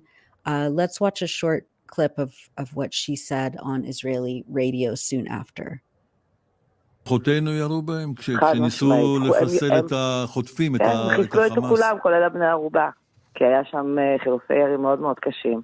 אני משוחררת בסביבות השעה 5:30, ב8:30 כנראה מסתיימת הלחימה, אחרי שהיה חילופי אש מטורפים, אפילו 2 פקזים של טנק שירו לתוך הבית, שזה בית קיבוצי קטן, זה לא איזה, רואים את זה בחדשות. כן. זה לא מקום גדול. וברגע הזה כולם נהרגו. So for our listeners, the radio show host asked Yasmin Porat in Hebrew, there was, quote, so our forces may have shot them. And Porat replies, undoubtedly, they eliminated everyone, including the hostages. And then she went on to explain that, quote, 2 tank shells were shot into the house, and at the moment they were killed.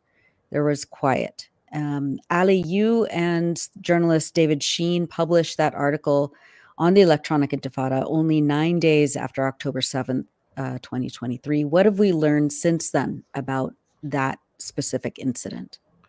Yeah, I just want to take the opportunity to highlight the incredible work David Sheen has done over the past year, most of it for the Electronic Intifada on this issue and related issues on October 7th.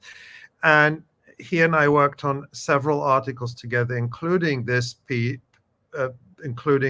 about this particular incident that took place at Pessi Cohen's house in Kibbutz Be'eri. And in a more recent long investigation, we concluded that most or almost all of the dead were highly likely to have been killed in the Israeli assault on the house. In our article, we showed how an Israeli army self-investigation of this incident is really a complete cover-up and contains a totally nonsensical and impossible timeline. And it basically completely clears Brigadier General Barak Hiram, who was the officer in charge and who ordered a tank to fire on the house, quote, even at the cost of the civilians, unquote, as he told the New York Times later. And what's so interesting about this is I referenced the New York Times there, but they only very briefly touched this story. That to this day, you can still find almost no coverage of this in what Laila Al-Arian just called legacy media or mainstream media. And the interview with Yasmin Porat, which she gave, I believe it was October 15th, 2023, so a week after the events of October 7th, to Israel State Radio. So this wasn't some obscure outlet. It was sort of national radio. Everyone in Israel heard it. And we published our story the next day. We had it, the whole thing translated. We wrote it up and we published it the next day. And nobody else did that in mainstream media. No one carried this account of Yasmin Porat. And not to mention all the other evidence that Asa has outlined that has come out since then. It's still absent from the official Western narrative. Now, I'll just say also that Hadass Dagan, who is the only other Israeli survivor of the incident at 𝐓𝐡𝐞 𝐄𝐥𝐿's house, insisted that everyone else in the house and around the house was either shot or burned completely by the Israeli tank fire. And as you can see in this footage here from an Israeli TV program, there's actual footage of the two Israeli tanks inside kibbutz Be'eri. We also know, and this is documented in our reporting over the past year, that there were interviews broadcast on Israeli television with uniformed members of the Israeli military who were there as rescuers, talking about how they were shocked to look up and see not just tanks firing in kibbutz Be'eri, but Apache helicopters firing missiles into kibbutz Be'eri. So there's a lot that is known in Israel, even if it hasn't penetrated the mainstream narrative. It's been reported there, but isn't reported at all in Western mainstream media. The victims of this tank shelling included Hadass Dagan's husband Adi, as well as 12-year-old Israeli twins Liel and Yanai Hatzroni. They were killed by the tank shelling, but Liel's photo was actually used by Israel in its defamation campaign against Palestinians. For example, former Israeli Prime Minister Naftali Bennett posted on Twitter that Hamas had burned the girl to death, murdered in her home by Hamas monsters just because she's Jewish, is what Naftali Bennett said. And of course, it's an absolute lie. And it's a lie that is very obvious to anyone who takes even a cursory look at all the evidence, all of which has come from Israeli sources. So, yeah, I mean, I just want to say finally on this, that this particular incident at 𝐓𝐡𝐞 𝐄𝐥𝐿's house in kibbutz Be'eri, even though I don't believe it's the only such incident in kibbutz Be'eri, but it's the only one that has become very well known. And in my opinion, the only reason for that is because there were two survivors, Yasmin Porat and Hadass Dagan, who lived to tell the tale. Without their testimony, this would have all been completely covered up. And as you said, that was one incident at kibbutz Be'eri, but what about the rest of the region? How do we know that similar incidents happened, elsewhere around the Gaza envelope, so-called? Yeah, there's a ton of evidence by now, and I get into most of it in the piece in detail. And something that was new in this particular article to our coverage was a report by the UN Human Rights Council's Commission of Inquiry, which was published in June. And it has confirmed this now. It confirmed the Hannibal Directive. This was a report which, it's the UN Human Rights Council. You can't quite say it's obscure, but it wasn't really covered. Certainly not the Hannibal aspect of it. It was covered. They released it at the same time as they did a report on Israeli war crimes in the Gaza Strip. And this was a kind of quote unquote balancing report, right? Because they're sort of talking about what the Palestinian resistance did, and they accused them falsely, in my view, of war crimes and so forth in the report. And so at the time when this report came out in June, it was covered by mainstream media, but they sort of said, the UN says that there was war crimes by both Israel and Hamas. So that's how it was covered. But actually, if you read the whole thing, as I of course did, it has a 3-page section about the Hannibal Directive. And in that section of the report that you see on screen here, they said that there was, quote, strong indications that the Hannibal Directive was used in several instances on the 7th of October, harming Israelis at the same time as striking Palestinian militants, end of quote. And it even said that this is likely to have happened at the Supernova rave, which took place in the fields near the Re'im military base, the divisional headquarters of the Israeli military. What the report says about that is, quote, Israeli helicopters were present at the Nova site and may have shot at targets on the ground, including civilian vehicles. And it also states that, quote, 1 or 2 helicopters were present over the Nova Festival site in the mid-morning hours. Now, Ali, actually, you first reported this in November, but I think it's significant, of course, that this has now been confirmed by the United Nations. That's Ali's article from the time there about that. Now, that long 7 days investigation that I mentioned earlier also details the Israeli military presence in the skies over the kibbutzes and over the rave, bombing captives from the air. Bergman and 𝐓𝐡𝐞 concluded that Israeli combatants were present all over the region. So it wasn't just Kibbutz Be'eri, and from very early on, within the first 24 minutes of the Palestinian assault, right? This is something that you hear quite often is, oh, the Israeli army was completely absent, it was nowhere, we were completely unprotected, and so on and so forth. It's not really true. There were Israeli combatants present all over the region. There's no doubt that the Palestinians caught them off guard and outgunned them briefly. But all over the region, there were Israeli fighters and Israeli military hardware present. So within this 7 days article, it details it, and it says that within the first 24 minutes of the assault, they scrambled at least 6 aircraft that we know, 2 F-16 bombers, 2 F-35 bombers, and 2 Hermes 450 drones, which are made by Elbit Systems, and the company that is, of course, the main target of campaigners such as Palestine Action.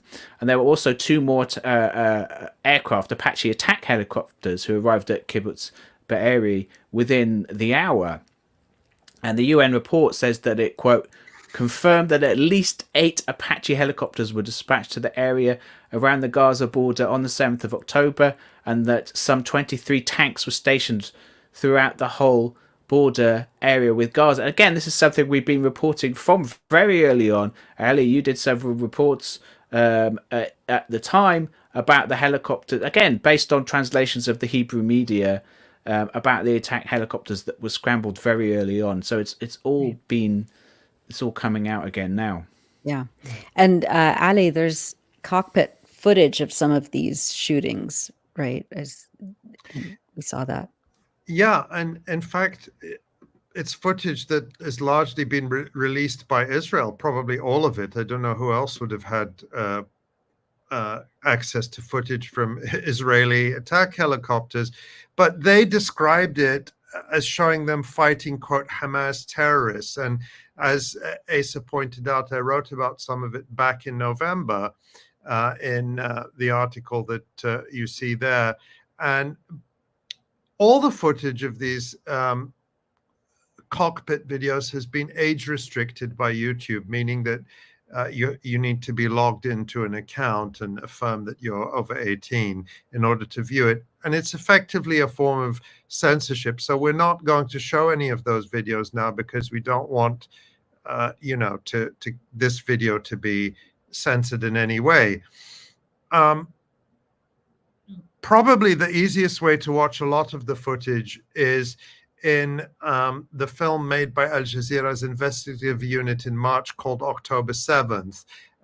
That's been age restricted too, but if you go to the article which Asa wrote about that documentary, we have a link to it there. Of course, you can find it by searching for, Al Jazeera October 7 documentary. So there are ways to see it. But again, aside from Al Jazeera, aside from the Electronic Intifada, a few other independent outlets, there's just total silence about this. Even when it's in a UN report, I mean, as Asa pointed out, the mainstream media is eager to play up anything from a UN report that they can use to attack Palestinians or affirm Israel's narrative. But when it comes to really digging into these reports and finding these crucial bits of information, they're just not willing to do it. Thank goodness Asa is. Yeah, and there was also that footage of the tanks in Kibbutz Be'eri from Israeli TV that we showed earlier.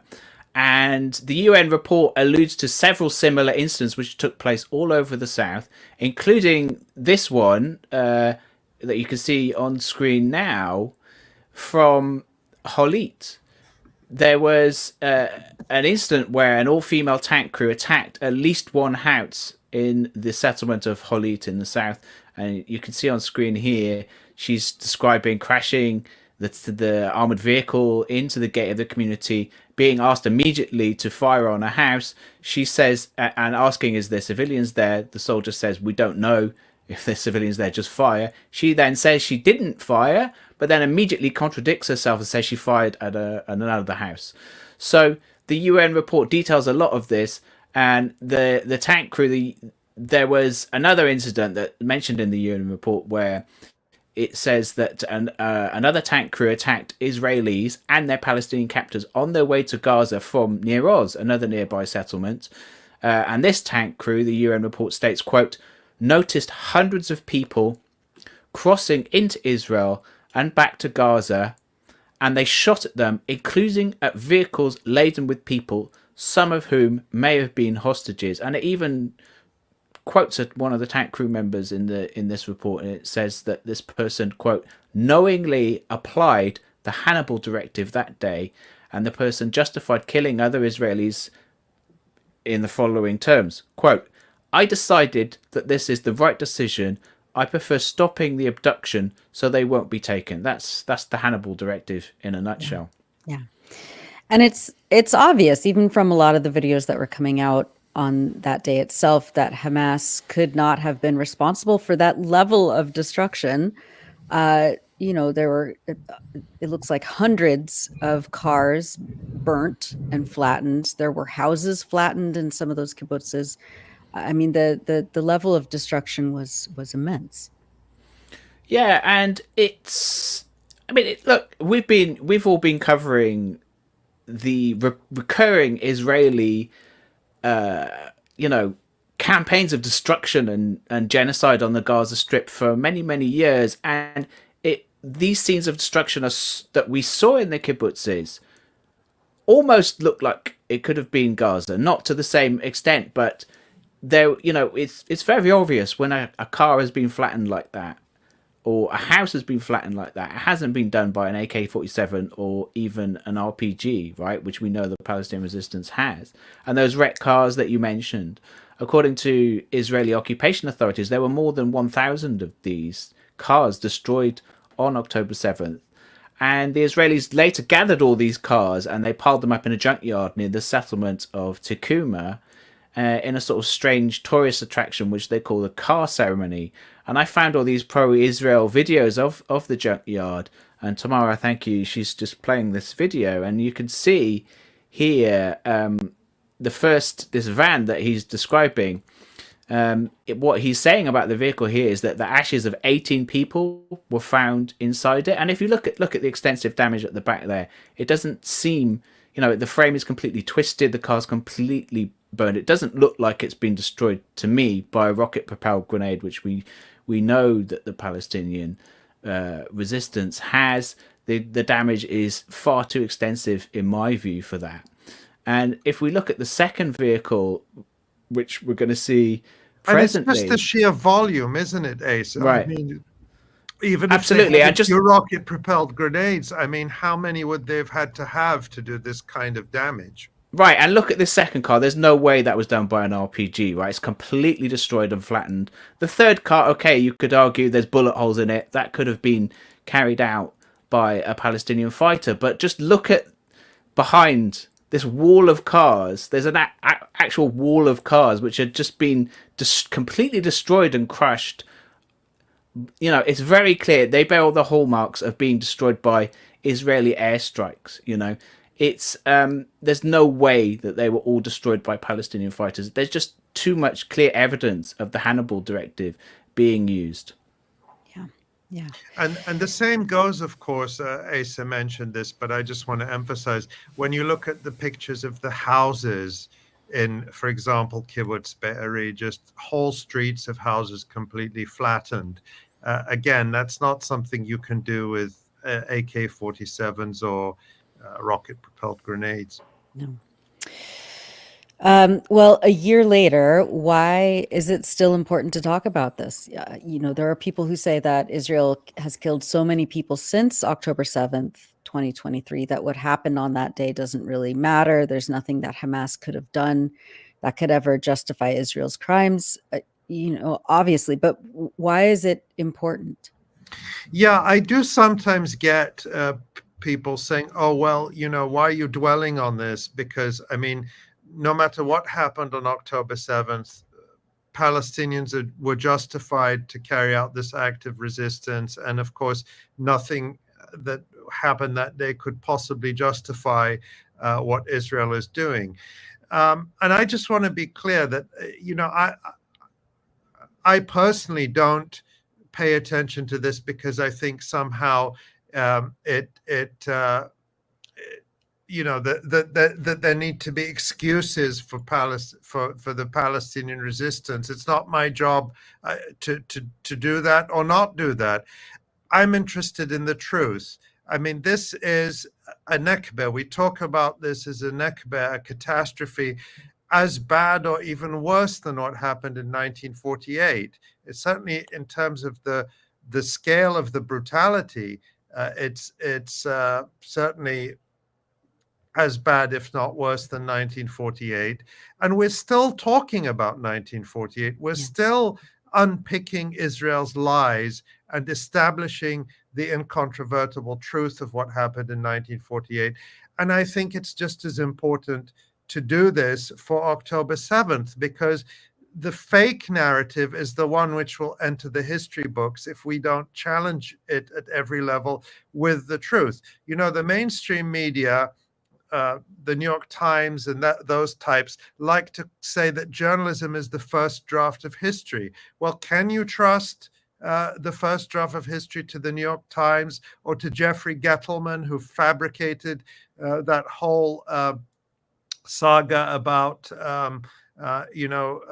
rapes that didn't happen, that of course we covered extensively as well? We can't. If we don't do this work, if we don't ensure the truth is told, no one else is going to do it. So I suspect we're going to keep coming back to October 7th time and time again, even as, of course, we continue to report on what is happening now in Gaza and Lebanon and the rest of Palestine.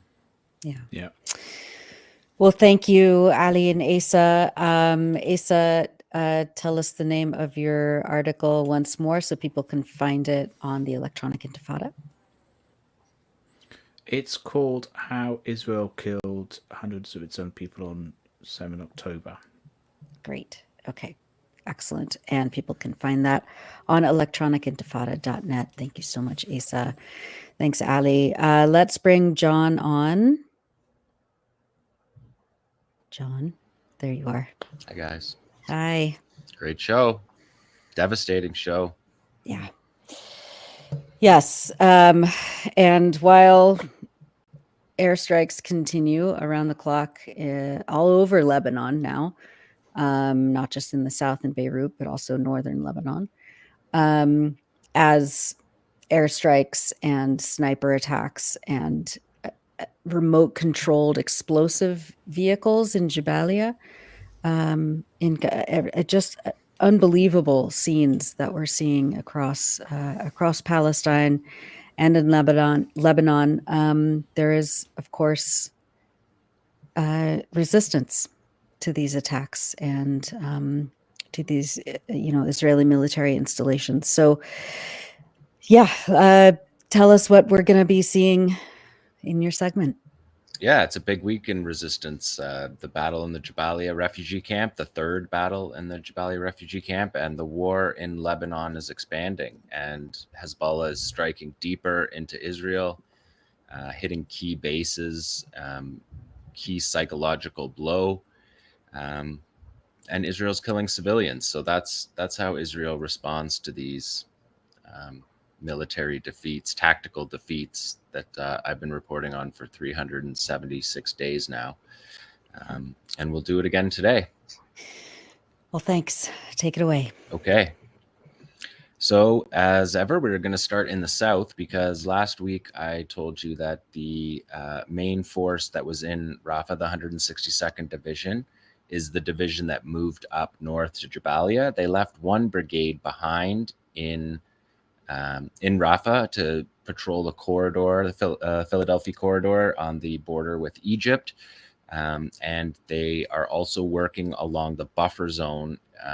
Maybe if we could do the zoom in map tomorrow, you can see the buffer zone sort of between Khan Yunis and Rafah is the area that the Israelis have been operating on, looking for offensive tunnels that cross the border.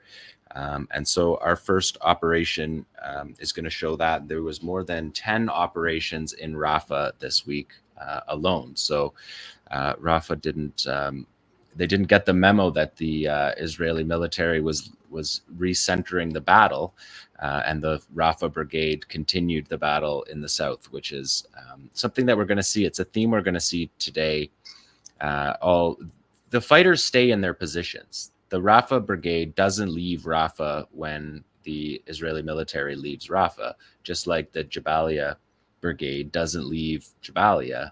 And that's why they're there the day the Israelis move from Rafah to Jabalia. The fighters aren't moving around. And when we get to Jabalia, we'll talk more about that. But the fighters remain in Rafah and are fighting fiercely the Israelis. There was 3 serious IED. There was 7 qualitative operations in Rafah, 3 IED operations, and 5 anti-tank operations, and killed 2 soldiers with anti-tank fire, several severely injured in Rafah. So continuing to take a toll on the flattened Rafah. The only success that the Israeli military has had in Rafah is to flatten the civilian buildings. And when they leave Rafah, and they left behind one brigade that's now under the control of the Gaza division. So that's the division that's responsible for the Gaza Strip, as Ali and Asa just described. And so they left that skeleton crew behind, and they got hit hard. And we're going to take a look at that. We'll look at number 1 here first. We'll show you pretty spectacularly one of those IEDs. This is a booby trap tunnel entrance. This is an engineering unit using Caterpillar front end loaders and bulldozers, and their bulldozer or their front end, the excavator pulls the tunnel entrance and detonates the explosives that were rigged on those tunnel entrances. You can see the 2 soldiers that were there behind. The Israelis said that he was a commander of the military engineering. He was a combat officer from the military engineering school who was killed, and another seriously injured in this operation from last week. We'll show it again. We'll loop it around again. This is the medical evacuation, and again, not firing on those medical evacuations. We're going to see that all through this show again. The Palestinians have the opportunity to do that and are choosing to not.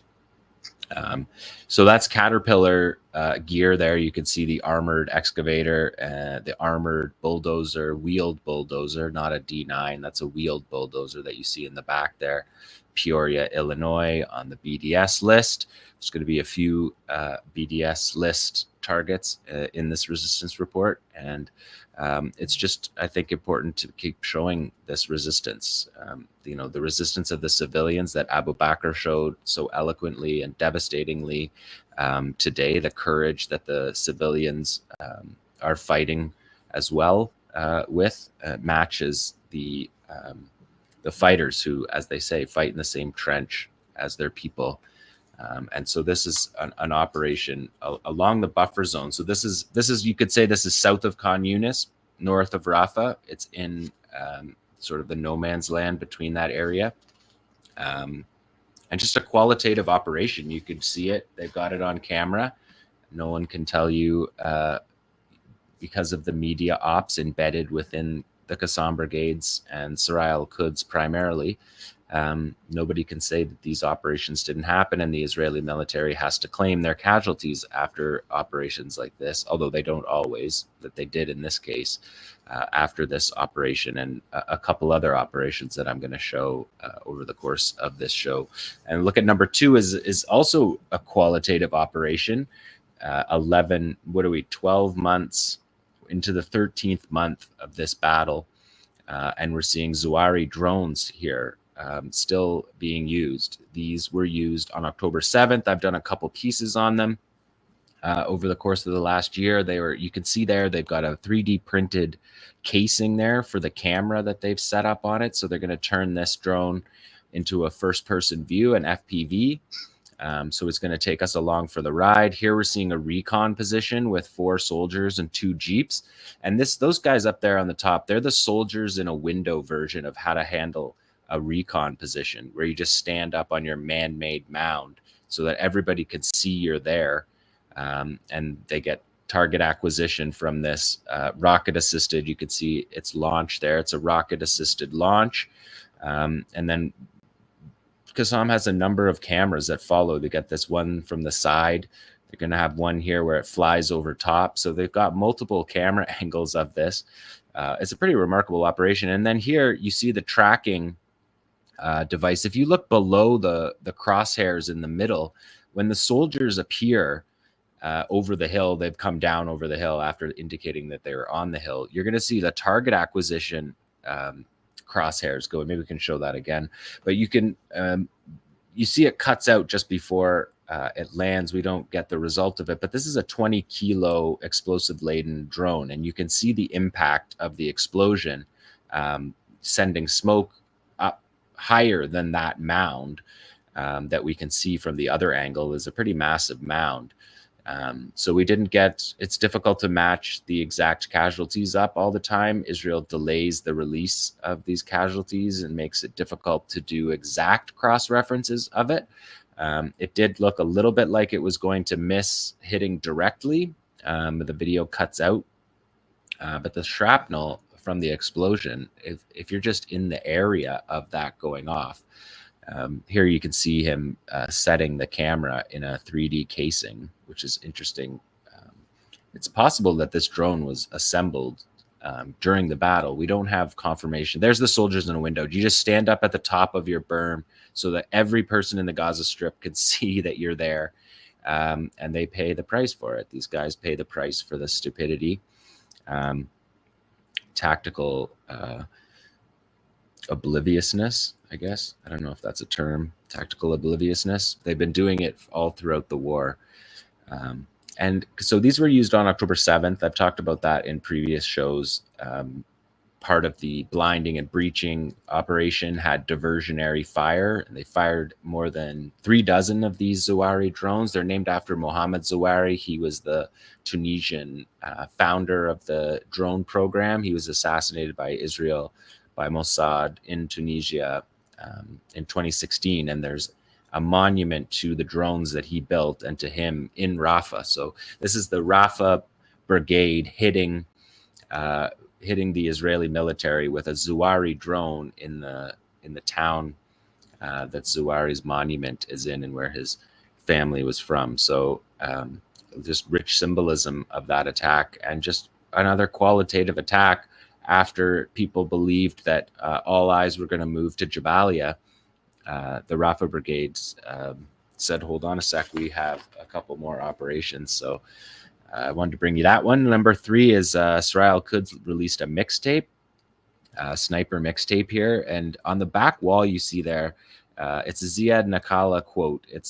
He's the leader. He's the founder of Surah Al-Quds, the armed wing of Islamic Jihad, and he gave that quote at a meeting, and it said, "Let us go to pray. Let us go to fight like we go to prayer." Sort of like duty fulfillment he talked about. And those fighters, we can loop it around one more time tomorrow so we show you that. So Nakale says that, let us go to fight like we go to prayer. And Surah Al-Quds writes on the wall, we will go to fight as we go to prayer. Having a direct conversation with their leadership, something from years ago, and they put that up on the wall. They only show it for half a second. But it's such a meaningful line. It's obviously a significant line to, there you see it on the wall, to Islamic Jihad. And just, yeah, that's perfect. Thanks, Tamara. Just the communication is something that I've brought to you guys all through this war. The way that the fighters, the rank and file fighters, are communicating with their leaders, historic leaders, active leaders, positioning themselves within the historic trajectory of the national liberation struggle, and doing it just as simple as having a marker on the wall in their sniper position. So this is a sniper mixtape. I had to cut out all of the 15 sniper hits that you see in this video. You can go to my Twitter if you want to see the full video, but it's a remarkable collection of sniper attacks that we have shown all on the show, edited on the show throughout this year. And Surah Al-Quds, on the October 7th anniversary a couple weeks ago, they said that they have carried out 50 sniper operations, and they released 2,000 military communiques to do that. So just wanted to bring you that one to connect the history and the significance of these fighters communicating with their leadership. I think that's a really important part that we have seen all throughout this war, and it's remarkable because it takes place in every corner of the battle, and those guys don't know that video is being made. They just shoot it and it gets sent to the next level to figure out how it gets processed and published. So they're not putting that up there as that's in their own base. That's what their graffiti, their message to the world in their position is a significant one for Islamic Jihad and their leader. So that was Southern Gaza. We're going to move up now to, if we look at map C, we're going to move up to the north, of course, because the center of gravity of the battle in Gaza has moved to the Jabalia camp. That's Jabalia city. The camp is to the south. And Jabalia, you can tell by that map there, this map, thanks Maxwell, you can tell the density. Jabalia is a continuous population center all the way into Gaza. If you were driving through it, you wouldn't know when you left Jabalia and you entered Gaza city. So this is what has been put under siege by the Israelis. They have cut across Beit Hanun. There you see the road that cuts just south of Beit Hanun.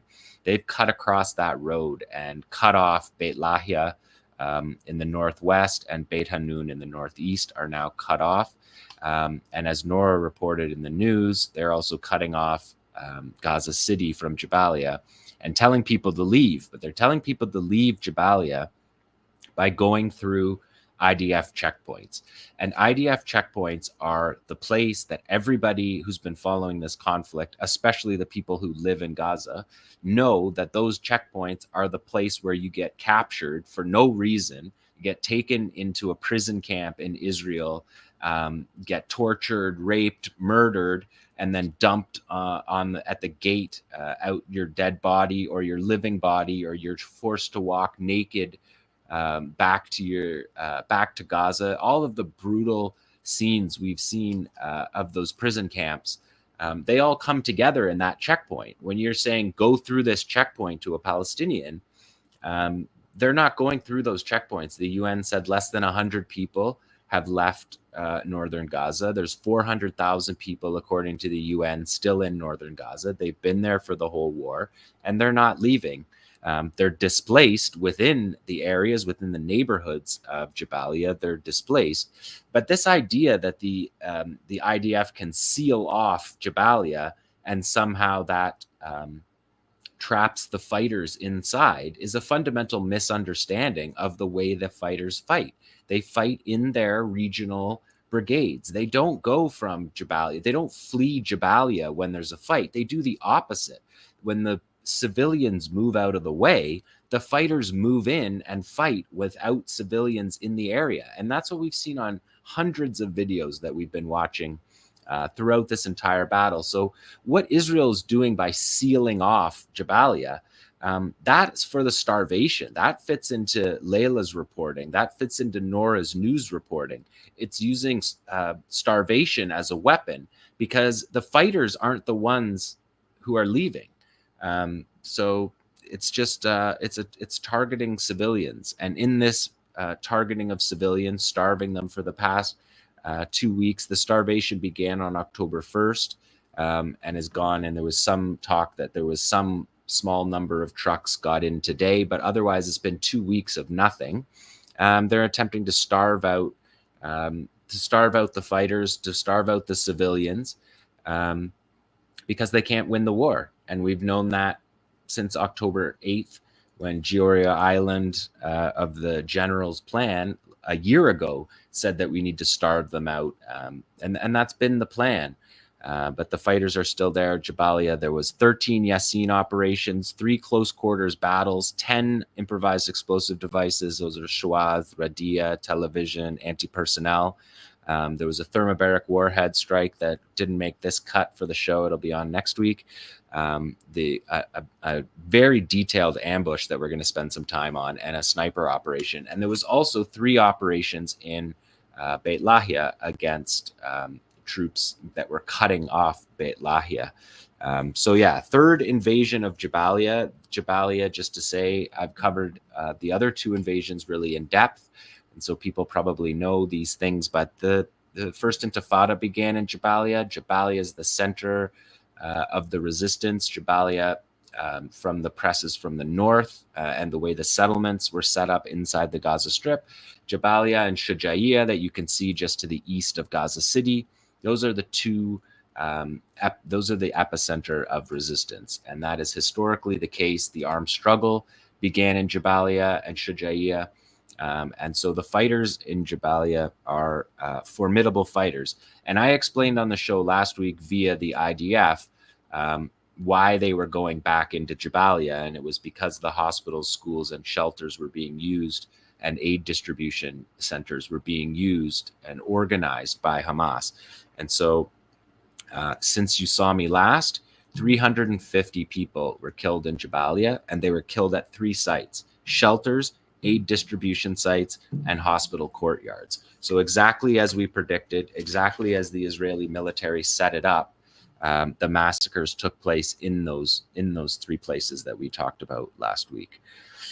So it's disgusting, it's criminal, and the courage that you saw from Abu Bakr is the courage of the civilians in Jabalia as well, all throughout Gaza during this time.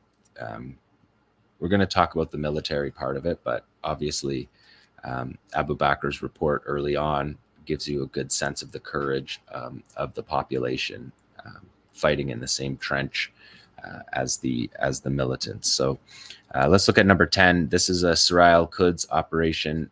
This was the first operation of the week. You see a good shot there of the Yassin tandem charge. And then this guy, he comes over to the camera, and he says, "Film this." And the guy says, "What for?" And he says, "Film this. I want a picture of it." And he sprays perfume on it, and he kisses it. And the guy says, "What are you doing?" And he says, "I've got big plans for this one." And he then after spraying it with perfume and kissing it, he finds this Merkava. The cameraman is playing it safe on this one, but the fighter's out in the street, hits the Merkava. As you can see there, it's burning. We took the audio track out of that, but you can see the bullets flying through that. What is it? Netting. I think it's an aid distribution bag that's being used. It's like a canvas bag. So there's intense fire in this scene, on this track that is taken out. But kissing their Yassin, going to battle. And on this next one, number 11, I left the audio in so people can listen what it sounds like to live in Jabalia right now and what these fighters are fighting in.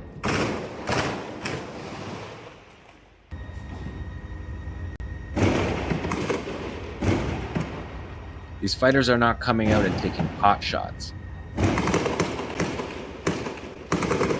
They're in the middle of an active battle space. That's where all the civilians are as well. The fighter's going to come out here and fire on the Merkava that's down the road. You're going to see the cameraman move when he comes out. He steps out into the street and fires here. You can see the Merkava's shown. Again, the cameraman's playing it safe on this one because, as you can hear, the Israeli positions are right there, and they're just spraying mounted machine gun fire throughout the camp. And the fighters return to their base safely. That's what you're watching here. Fighters returning to their base safely. So number 12 is in Beit Lahia. There was and this is an Ashkaret troop carrier. This is not a Namr, so they're using an older troop carrier here. It might be because it's an engineering unit. These are the armored personnel carriers of the Second Intifada. They were replaced in the mid-20s, mid-2010s, 2012 to 2015, they were mostly replaced. But if we just loop that run back again, you can see that these fighters are in positions in Beit Lahia. We haven't heard from Beit Lahia in months. And this armored vehicle rolls through, and watch him pick the back door, the weakest spot on it. Direct hit on the back door from a few feet away. There's no trophy active protection system.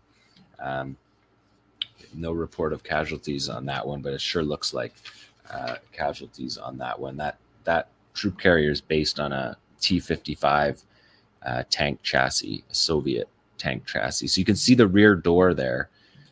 It's exposed. On the Namr, there's two ammo storage compartments that come out that protect the door in a better way than on these older armored personnel carriers. So that's likely a devastating hit, depending on how many soldiers how many crew and soldiers were in that armored vehicle. So that's Beit Lahia. They got in on the action this week. There was 3 other operations in Beit Lahia of a similar type. And here we go. This is the Jabalia ambush. This is a detailed 3-stage ambush that we're going to watch a couple times here because there's a lot of detail to show you on this operation. It's targeting a logistics convoy. There's 3 parts to it. The resupply route is going to be targeted. Once it's targeted, they're going to encircle the target, and then they're going to cut off the reinforcements. And you can see on this map here, this is the troop leading procedures that we've seen throughout this the war in Gaza from each side. Here we see tactical drone use again for intelligence, surveillance, and target acquisition and reconnaissance, and that's what they're doing. Here we have the fighter moving one of 3. There's a Radia, anti-personnel IED, and a Shawaz being placed. Here's the wire. You can see the wire running to the anti-personnel. He's rigging that up on the supply route.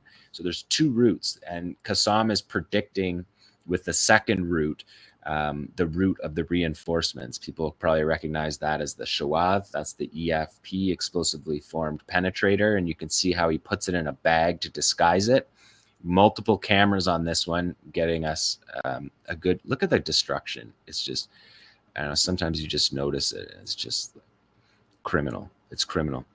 Here he's reading, in his position, he's reading Dr. Mahmoud al-Zahar, who is a leading a founder of Hamas and the leading political figure, thinker, historian, and that's a novel that he wrote about the liberation of Palestine. And so the fighters are reading it in position. And these two guys are talking amongst themselves, also waiting in position, holding their Yassins and talking. I'll read you what this guy says on the next loop around when we get a bit more time to dig into it. But I'm just going to show you the positions right now. So these guys are in position. The 2 Yassin shooters, we saw the 3 IEDs getting placed.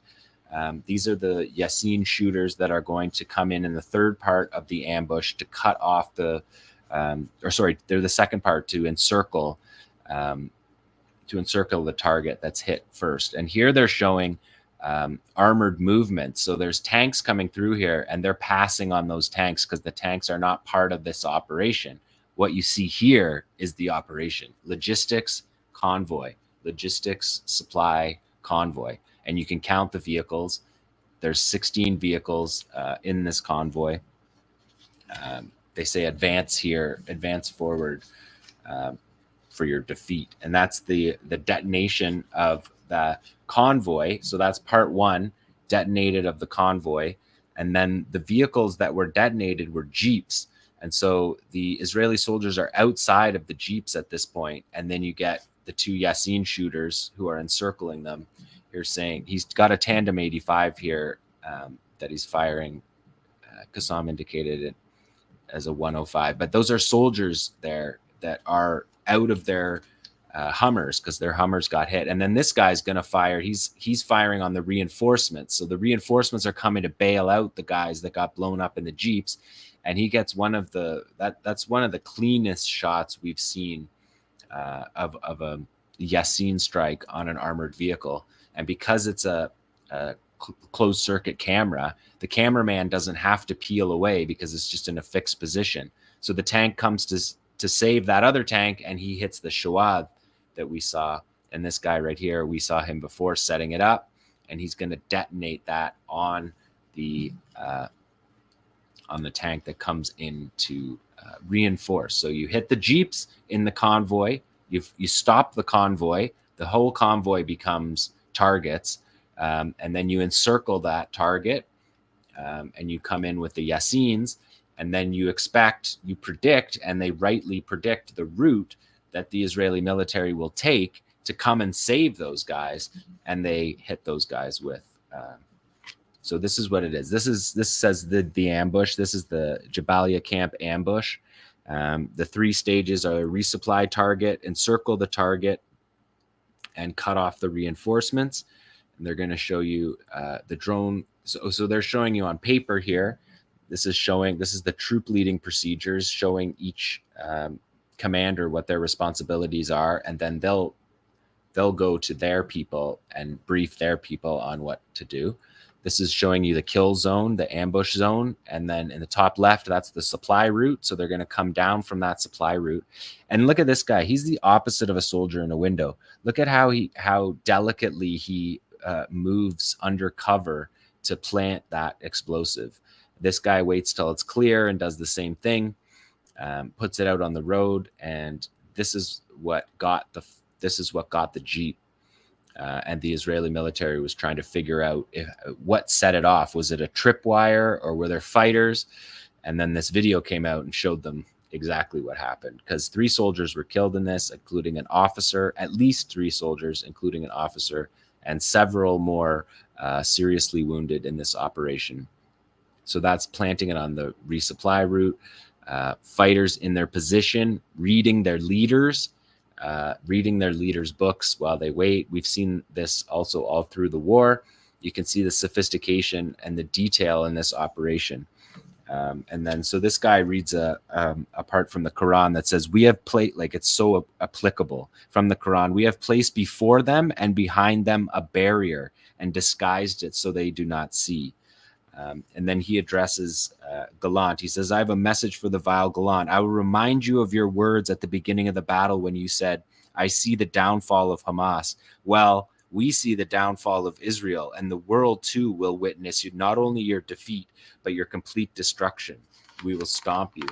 And he's holding his North Korean F7 RPG, which is a fragmentation RPG that he fires into the disabled vehicles. So fighters talking in their positions, verses from the Quran that speak perfectly to what we are seeing.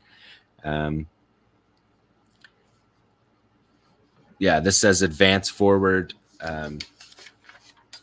advance so you may be defeated, and because we have prepared for you an ambush of death. Then it's the IEDs detonated. They let the 2 Merkavas pass because they're not part of the plan. This is a preset plan to carry out to the most effect. So that detonated that convoy of 16 vehicles. Then you have the Yassin Archer come in here and fire on the destroyed Hummers. And then the tanks are going to come in to try to save the Hummers. They predict the route that they're going to come in, and they do. They pick it correctly. and both the Shuwads are in position to do damage. And you can see at the beginning when he's drawing the procedures, he's telling them how many meters from the road, how many meters the Yasin shooter should be from the tank. He's telling them all of that in that drawing. And this is the Shuwad, the last part of the operation. And just one more thing to show, well, he detonates it here. I just wanted to bring you this because it took them a couple days to get this video out, but they put an initial report out. This is their initial field report.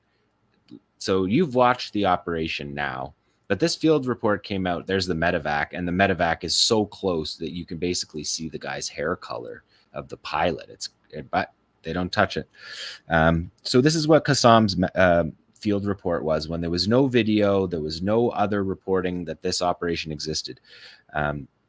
During a compound ambush east of Jabalia camp, Al-Aqsa Mujahideen surrounded a mechanized infantry company belonging to the occupation army consisting of 12 military vehicles and a truckload of soldiers in an ambush area in advance, so a pre-planned ambush. Immediately upon the forces' arrival to the area, a Shuwad device was detonated in the truck loaded with soldiers, and an explosive device was detonated, a radia, on the Hummers in the pocket, targeting another pocket with the tandem missile, which is what we just saw, the Tandem 85, after which our Mujahideen advanced towards the ambush area and finished off the remaining soldiers with their RPGs before going back to the house and setting off the anti-personnel device that killed and wounded multiple soldiers. So their field report is exactly is perfect fidelity to what you saw. If anything, it's undercounting because we counted 16 vehicles, they counted a dozen, and so these field reports are honest. The reporting from the resistance is honest. It's the same in Hezbollah. We've seen the exact same thing. In fact, Hezbollah led the way with this kind of honest reporting, and we saw it in Lebanon almost taken too far during the assassinations when Hezbollah was acknowledging their assassinated leaders right away after the pager event and the walkie-talkie event. But these field reports by the resistance are accurate. They tell you the truth. They're not exaggerating. The event happened. And then the next day you get the Israeli, you get the video, and then you get the Israeli report came in between. And the Israelis were trying to figure it out because we saw the wire running on that one IED out to the road. So the Israelis were like, was it a tripwire or were there soldiers there beside it? That's what their investigation's trying to understand. And so these are the ways you can put these pieces together to verify what you're looking at. And every time that happens, every time we verify these videos in overlapping ways of vetting, invariably, the field reports are accurate about what happened. They don't include anything that didn't happen in the field reports, and that's consistent across the board. This one was a particularly interesting example of that, so I wanted to bring you that. So you can see, again, this is the convoy moving in. So these fighters, not only are they not leaving to move to different battle spaces, they're in this battle space preparing pre-planned ambushes that are immediately ready to carry out once the Israeli military gets there. So you're sealing people in or trying to get them to go north, but with having checkpoints so you can stop the fighters from moving. That's not who's moving. The fighters are not moving. They're staying in their base and they're reading Mahmoud al-Zahar. And they've been there since May, the last time Israel invaded. They've been there the whole summer reading that Zahar book and being in their positions. And we've seen that, and that's what the fighters have said. They talk about it all the time, about how they've waited in their positions for months. And we have many examples of it from all of the Palestinian wars over the last 20 years. How long the fighters were waiting in the tunnel before the Nahal Oz operation, weeks in the tunnel.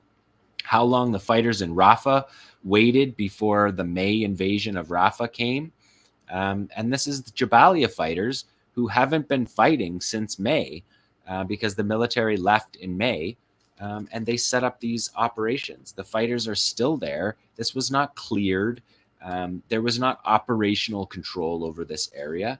They just destroy and devastate the area, and the resistance immediately comes with an operation like this. This is one of the most sophisticated and well-executed ambushes of the entire war.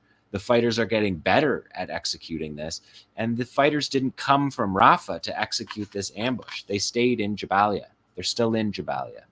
They're not going to leave Jabalia. So Jabalia camp ambush, that was a remarkable operation. I just wanted to bring you Abu Ubaida's message, because Abu Ubaida gave a message to, and thanks to Ibrahim Al-Madoun for this translation, but he says, "We say today to our brothers, to our fighting brothers in Hezbollah in Lebanon, that we have confidence in your strength and might in inflicting massive painful losses on the Zionist enemy, as the martyr Sayyid Hassan Nasrallah pledged in his well-known great stances. As we have exhausted this troubled army in Gaza for a year, and after its humiliating defeat on October 7th, we have diminished a significant portion of its ground capabilities and killed hundreds of its so-called elite forces, engaging face-to-face with its soldiers, its tanks, its planes, tanks, and intelligence availing them nothing. We are confident that you will complete your mission with determination, skill, and competence if the enemy dares to commit foolish acts on the land of mighty Lebanon." So we saw Nasrallah sending a message to Qassam earlier in the war about this.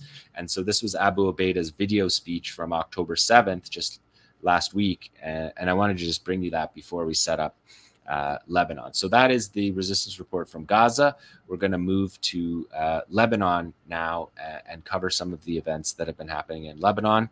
The events in Lebanon are still continually and constantly described by the IDF as delimited, targeted raid. They're not talking about a full-scale invasion, although there are now 4+ divisions spread out along the border. Yesterday, there was indications that there was parts of a 5th division going up to the border. Israel doesn't give troop numbers, but that would put the troop numbers somewhere between 60 and 80,000, which would be somewhere between double and triple the 2006 war.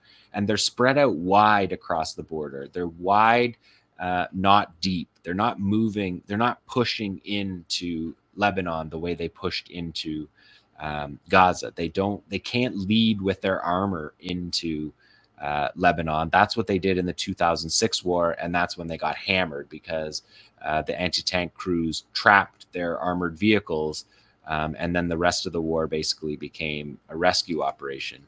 2,500 Lebanese have been killed since Israel started these attacks on them, in more than 10,000 strikes. And just to give you an idea, on Sunday, the UNIFIL report said that there was 1,550 exchanges of fire across the border. 1,440 of them were Israeli, 167 were Hezbollah, 93% are Israeli.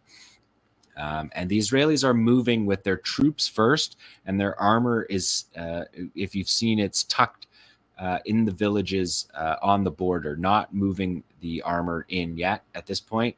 It's still not clear if this is a full-on ground invasion of Lebanon. There's no question. Not many armies move 4 or 5 divisions into place without the intention of carrying out a war. But it's not clear yet from Israel's messaging that this is an all-out invasion. So yeah, they're wide across the border now. Those 4 divisions have covered the border, but they're not deep into Lebanon. Hezbollah this week claimed between 25 and 38 attacks a day. 38 attacks was the high, still mostly standoff fire, rockets. They're firing ballistic missiles now. And yesterday's report said that they got a tank and 2 Elbit Hermes 450 drones. So that will be interesting to see if video follows up from that. The other downings of Hermes drones, video followed. So we'll bring you that next week if that's the case. So the major operation that happened this week was the drone strike against the Golani base, the training base in Binyamina. The Golani Brigade is part of the 36th Division that is right now pushing up from the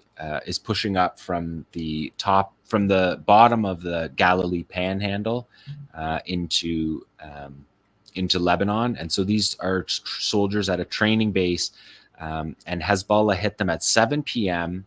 with an explosive-laden attack drone, 7 p.m. in their dining hall. So they had intelligence to put the Golani Brigade in the dining hall and struck the dining hall at that moment. 4 soldiers were killed.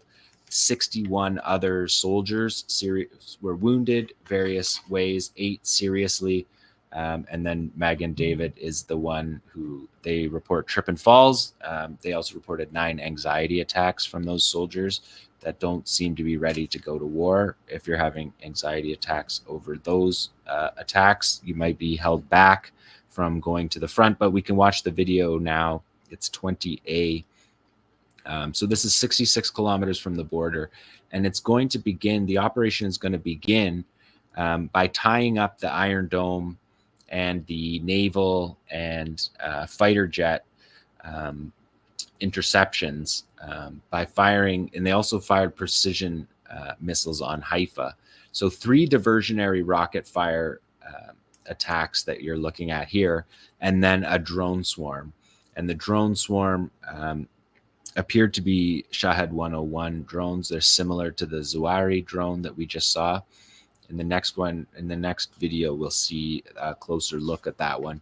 But this is the video of the operation happening. And so according to the preliminary IDF Air Force investigation, indicated that Hezbollah launched a combined offensive of drones, rockets, and 3 precision missiles at Haifa at the same time that it launched the drone towards Binyamina. The IDF Navy and the Iron Dome interceptors claimed to intercept 2 of the drones, but that is called into question by some other reporting that indicated that Israelis telephoned the army and said that they saw the drones flying over their houses, and they were told that they were Israeli drones before they hit this base. We can loop it one more time around tomorrow. There's a couple more things I want to show you. So there's the way that these drones are getting through. We've been reporting this all through the war. The way these drones are getting through is because they fly low, they fly slow. They have a low heat signature. They're difficult for radar to pick up, because if you calibrate your radar too tight, you end up getting flocks of birds. You get too much noise in your radar. And if you don't have it calibrated effectively, then these go right. There's no signal. There's no indication that they're there.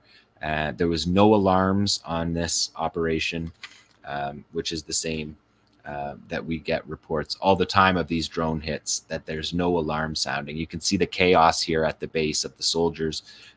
Dozens and dozens of ambulances for the 61 wounded soldiers. And this makes the 4 soldiers killed, makes it 18 plus killed in the 2 weeks of this battle, and they haven't been fighting face to face yet. So that's an Israeli toll of 18 killed, more than 150 wounded in the 2 weeks of this battle. And then there's this quote that I got from the AFP that's interesting. Yusuf is the manager of a Palestinian restaurant in the nearby village of Kfar Kara.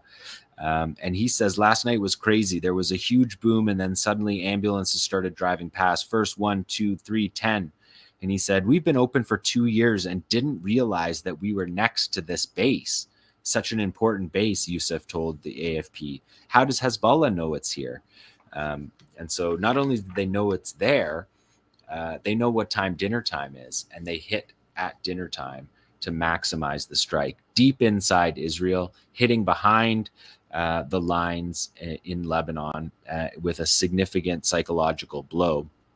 And it earlier in the day, in that same day, earlier in the day, Yoav Gallant said that, gave a security briefing. The defense minister of Israel gave a security briefing where he said that the IDF had degraded Hezbollah down to 1/3 of their capabilities. He didn't say what number that was, because there's obviously a wide speculation about the actual number of rockets, missiles, drones that Hezbollah has. They range between 150 and 250,000. So it's not sure what 1/3, what he's pulling the 1/3 from, but it was a strong statement.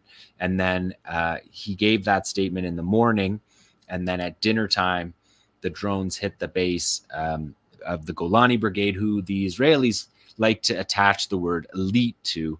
Not clear. It's not the way that other militaries would classify elite, like as special forces, but they like to call the Golani elite. So they hit their base. And then after hitting the base, they released this video here that will show you 20B. That's a promo video they put out that says, "Our capabilities are just fine." And it shows, and it's a fresh video. So dispelling command and control, rumors that their command and control had been hurt by the assassinations. These seem to be putting all that aside. Their command and control is communicating across many different battle spaces and carrying out coordinated rocket, drone, and missile fire from 3 different locations to 3 other locations. There's Fuad Shukr, who is the head of the missile and rocket program on Hezbollah. And we can see, I think we might have missed it, there's a Nasrallah martyr poster that shows that this was just filmed with these drones. And there's music to this track, but this is the most we have ever seen of Hezbollah's drones in the last year. They haven't been showing us exactly. We see them flying through the sky.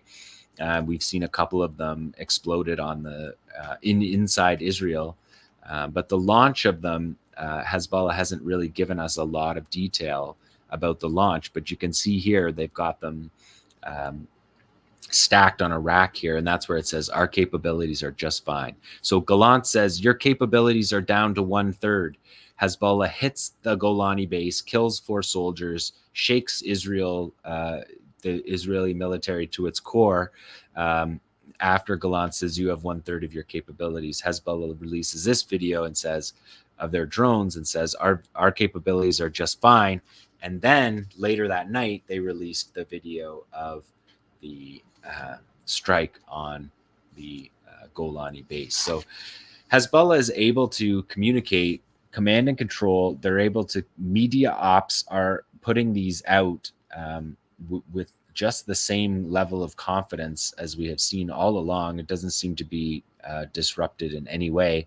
And that's something that I said on the last show, that these assassinations are devastating, but they don't, the leadership can be replaced. The individual can't be replaced. The institutional knowledge that the leadership that was assassinated has is a devastating loss.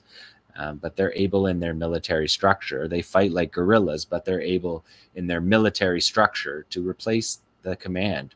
And so this is the drone footage showing you that they're able to do that. So it was just interesting propaganda, agitprop going back and forth between the Israelis and Hezbollah definitely got the upper hand on this one. So number 21 will show you why they have this intelligence. This is translated by Revolutionary M. So thanks, D, for doing this. This is the 4th installment of the Hezbollah drone footage over Israel. I showed you the one where they went over Haifa for 10 minutes over 2 days. There's another one over the Golan, occupied Golan Heights that they went over. And then they went over the Ramat David air base and gave us full detail of everything that goes on in this air base. So this is over Haifa and Carmel south of Haifa. Just showing you, I edited this to just show you the basics. This goes for 10 minutes, but it basically just shows you how all of these key military installations are all First of all, it's amazing that they can fly these drones over for hours taking footage and not get intercepted. But you can see these bases, these key installations that Hezbollah has identified. They know from the sky where their Iron Dome platforms are, where the radar platform is, which is important to know.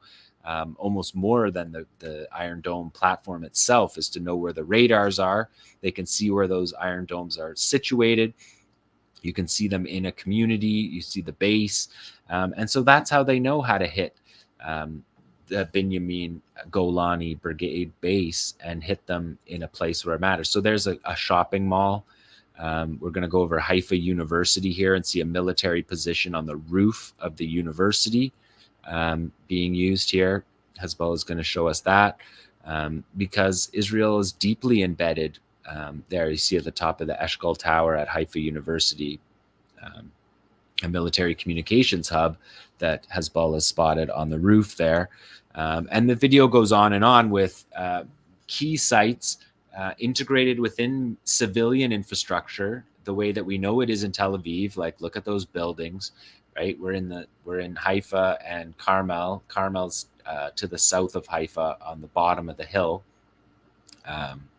And you can see these are all civilian areas that are being used as military as military installations come the war. They're using the tunnels for field hospitals. They're using the university as a military communications hub.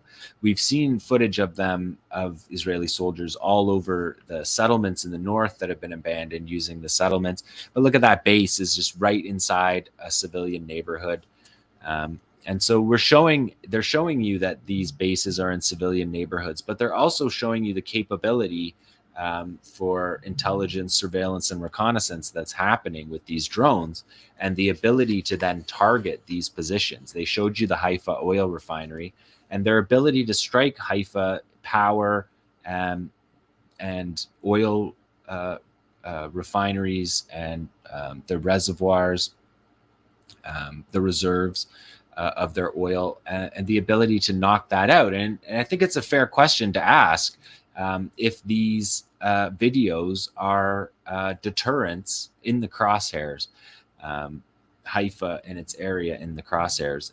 If these types of videos and the capability, intelligence capability, has delayed at least Israel's attacking of civilian infrastructure in Lebanon, because the 2006 war started, people may remember, by bombing the electrical stations and the bridges. They took out all the bridges. They took out all of the civilian infrastructure that we're not seeing happen this time around. Let's look at number 22 tomorrow. This is a drone swarm strike on Tel Aviv. So you can see the launch of the swarm. These are Ababil 2T drones. These are different drones than the ones we saw in the our capabilities are fine video. But this was a drone swarm attack on Tel Aviv, on Herzliya, which is just north of Tel Aviv, and also where there's many security installations there. And you're going to see they cut to footage after the drone swarm launch. Watch this footage from an Israeli on their balcony recording the drone flying over the sky. And it's something right here. He's flying over their deck, and that's something that Abu Ubaidah said in his speech too. That in the speech that I cut that little bit from, he also said that this is a qualitative upgrade in the battle, because there's drones flying all over Palestine, from the Iraqi resistance, from the Yemeni resistance, from Gaza. We saw them firing drones, and from Lebanon, and these drones are now flying all over Palestine, all over Israel, and Israel's not able to do anything about them. We can see them from people recording them from their deck flying. People are recording them. When I showed that 60 Minutes video a few months back, we saw the mayor in the town, in the bunker, doing military work in the bunker, phoning the Israelis and saying, like, we see drones flying over. Like, the Israelis have no idea. They're unable to get at these drones at all. So this is not something that's going to go away. And number 23 is the targeting of 𝐄𝐥𝐞, which we just saw with the drone footage. And we've seen this before because we got footage over, and so that's showing the 𝐓𝐡𝐞 systems, the Israel arms manufacturers. That's where their headquarters is. And so they're launching up Fadi-2 rockets. They introduced these as Fadi-2 rockets. These are 300 millimeter rockets, heavier rockets. They're unguided. They're not precision guided, but they're aimed, they're fired on in this case on Haifa and beyond. They're fighting deeper into Israel because Israel is taking the war deeper into Lebanon. The Hezbollah is taking the war deeper into Israel. And in this case, you see that pretty clearly. And if we look at the next one tomorrow, we can see what the IDF's response is to this that's been going on. For example, yesterday, there was 182 air raid sirens throughout Israel. Do we have 24? It's the IDF message. So the IDF says sirens are sounding in Haifa right now, but they have not stopped sounding in northern Israel all day. That's a sort of exasperated IDF acknowledgement of how serious the rocket attacks have been. So just wanted to show you that one for a little bit of the Israeli perspective on what it's like to see these from the other side. And then just one last one is 25. This is the closest we had to a combat footage that's not standoff fire, because we've seen a lot of standoff fire. As I said, 30 plus operations a day. This is an IED set. You can see Hezbollah using thermal cameras, and they're all on top of these troops. And they detonated this device against this foot patrol that is some of the 18 casualties that the Israelis had. They had 9 killed on the first day. And yesterday, Hezbollah announced that they had downed, I think I already said this, down 2 Hermes drones that we may see. We haven't seen video of that yet. But also just one last stop for number 30 is the Iraqi resistance. Firing these drones. They're still carrying these out 4 operations a day. They're generally aimed at Eilat or the occupied Golan, or also positions in the Jordan Valley, saluting Nasrallah, saluting the resistance in Gaza, saluting the resistance in Lebanon, saluting the resistance in Yemen, opening up a new front of these drones that fly low, they fly slow, they're hard to get for the Israelis. They hit their targets. The Iraqi resistance hit a Golan Heights base, an Israeli base in the Golan, a couple weeks back that I reported on, that killed 2 and injured 24 soldiers on that base. So we're seeing these drones take significant casualties. That's 100 casualties just in 2 drone strikes on the Golani base and on the occupied Golan Heights. So those operations carrying on pace, and I could put more of these in. They're all just launching. We only get the launch because it's long distance.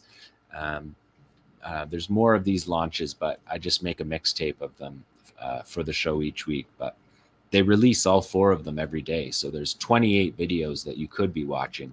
It kind of sort of falls into the mortar category of my curating of these videos, is that there's mortar videos every single day. I could have brought you 10 videos from all factions mortaring the Netzarim corridor, which all the factions have been doing. Mortaring the corridor is mortar rockets on the corridor is a constant element of this. But when we have these other more qualitative operations, they end up making it into the resistance report just because there's more detail to them. But as we know, the mortar and rocket attacks are themselves successful attacks. And they're a harassing tool. They make it uncomfortable for the Israelis to operate on occupied, stolen land, and they're being forced to take defensive measures in the Netzarim corridor. So that is the resistance report for this week. We got from southern Gaza to the northern Gaza. We got from the Iraqi resistance, we got from the Lebanese resistance, and we got operations deep inside Israel. that we're really starting to see. And if this war continues on, we're going to see more operations deep into the heart of Israel with precision guided missiles that we haven't seen be used in any significant numbers yet. Hezbollah is holding those back for now. So that is the resistance report for this week. Wow, excellent. Yet again, thank you so much, John. Just those, we see the photos of the destruction, every day, all day long. But it really is, it becomes kind of like this background that rarely gets focused on. Just the level of decimation of entire neighborhoods, entire cities, entire refugee camps around Gaza. And so that was something that really stuck out to me. Yeah, they just jump right out when you see them. You're watching the videos and then you sort of say, like, hold on a second, what am I looking at? Yeah, you don't even, right. It's so unsettling. You don't know really which way is up. Disgusting crimes and fierce resistance. So those have been the themes since day one. Yeah, no kidding. No kidding. All right. Well, there's a couple things we wanted to talk about. Israel is, as always, for years, but especially in the last couple of weeks, hinting at striking Iran. Of course, we know that that if that happens, that will be a very, it'll be a joint operation with the Americans. Ali, what do we know, and what can we only speculate on in terms of what's happening with Iran? Yeah, I just wanted to bring this up very quickly because this is right there looming over everything. Of course, on October 1st, Iran carried out its spectacular and successful missile strike on Israel in retaliation for all of Israel's attacks and assassinations. Of course, among many millions of people, witnessed that from Jordan. It was truly an extraordinary sight. We talked about it. But Israel vowed to retaliate. Apparently, there's been a very secret debate reported widely in the official government press in the United States, the New York Times and the Washington Post, about the bargaining and the negotiations between Israel and Washington about what they'll hit, and this usual game of good cop, bad cop, where the Americans pretend they're trying to restrain Israel. So you're not going to attack the nuclear sites. You're not going to attack the oil refineries. You'll have to just attack some military bases or some factories or the Islamic Revolutionary Guard headquarters. And in the meantime, Iran's foreign minister said today that I'm reading from a report in the Times of Israel, but his comments were widely reported. Iran's foreign minister Abbas Araghchi warned UN Chief Antonio Guterres that Tehran is ready for a, quote, decisive and regretful response if Israel attacks his country in retaliation to the almost 200 ballistic missiles fired at Israel on October 1. Israeli Defense Minister Yoav Gallant said last week that Israel, quote, will soon respond to the missile attack, vowing it will be precise and deadly. So this is coming. We also have just in the last few days, the U.S. moved its THAAD, Theater High Altitude Aerial Defense System, to Israel. People are putting all sorts of interpretations on that this is a sign that the retaliation is imminent, or alternatively that this is a bribe from the United States, so Israel won't retaliate, that it's a sign that really a confirmation that the U.S. air defenses were the Israeli air defenses were very inadequate on October 1st, and so they need to be beefed up. We know that that's the case because we saw all those missiles hitting the ground. And there were reports, I don't know, maybe John has some more information on this, that the key radar was taken out for the Arrow missile defense system, and that, which is Israel's, anti-ballistic missile system. We've talked about how the Iron Dome is really only designed to cover short-range rockets coming over the border. It's the David Sling and the Arrow system that Israel's anti-ballistic missile systems, and these proved ineffective on October 1st. So this is an American effort to reinforce it. What it all means is, what we can say is something is coming. Iran has said it will respond if it wants to maintain the credibility that it established on October 1st after, and recall that the missile attack on October 1st came after months of not retaliating. And so Iran's credibility and deterrence had been severely eroded. And the point of the October 1st attack was to restore Iranian credibility, and it did do that. But to maintain this credibility, they're going to have to make good on these repeated warnings to respond decisively and quickly and devastatingly against Israel's economic infrastructure. And all this goes to say is that the risk of even bigger escalation and conflagration is very real and imminent. Yeah, and there was some talk about the fact that there's 100 soldiers that need to accompany that THAAD system to Israel, and it's just they report on that as if that's a large number of soldiers that need to go. But we need to remember that there are already hundreds of U.S. soldiers in Israel. We know that there's intelligence agents embedded within Israeli intelligence. They know that they're in the war rooms and the targeting rooms. We know from Ronan Bergman that it's mostly Americans getting that in the signals intelligence and translating it into target acquisition, that's happening by the Americans. We know that the Americans have landed 50,000 tons of weapons, more than that, because that dates back to the summer when the defense ministry gave that, Israeli defense ministry gave that number. So just constant deliveries of weapons and know-how and soldiers and shared like joint operations rooms. And so it is interesting because this would be the second of they only have 7 of these THAAD systems. They're better than anything that Israel has. They're better than Patriot. They're better than the Arrow, and they're 360 degrees. So the way that the multiple fronts that Israel's facing, it works in the radar is a much better radar. And there was talk, Israel didn't reveal, but some talk that the radar of the Arrow system was one of the targets of the Iranian strike, and that was potentially one of the reasons why the strike was so successful.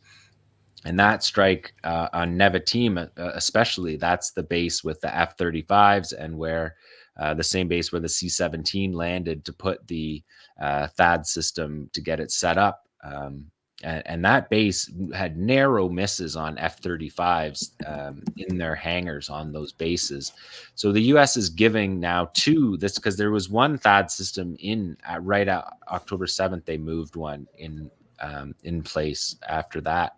So 2 of 7 of these very sought after air defense capabilities being moved into the region, which is very, the U.S. wanted to spin it as their sort of ironclad defense of Israel, but it's just a further escalation of the U.S. and Israel's interplay in this war. They're fighting the war together on every single conceivable front.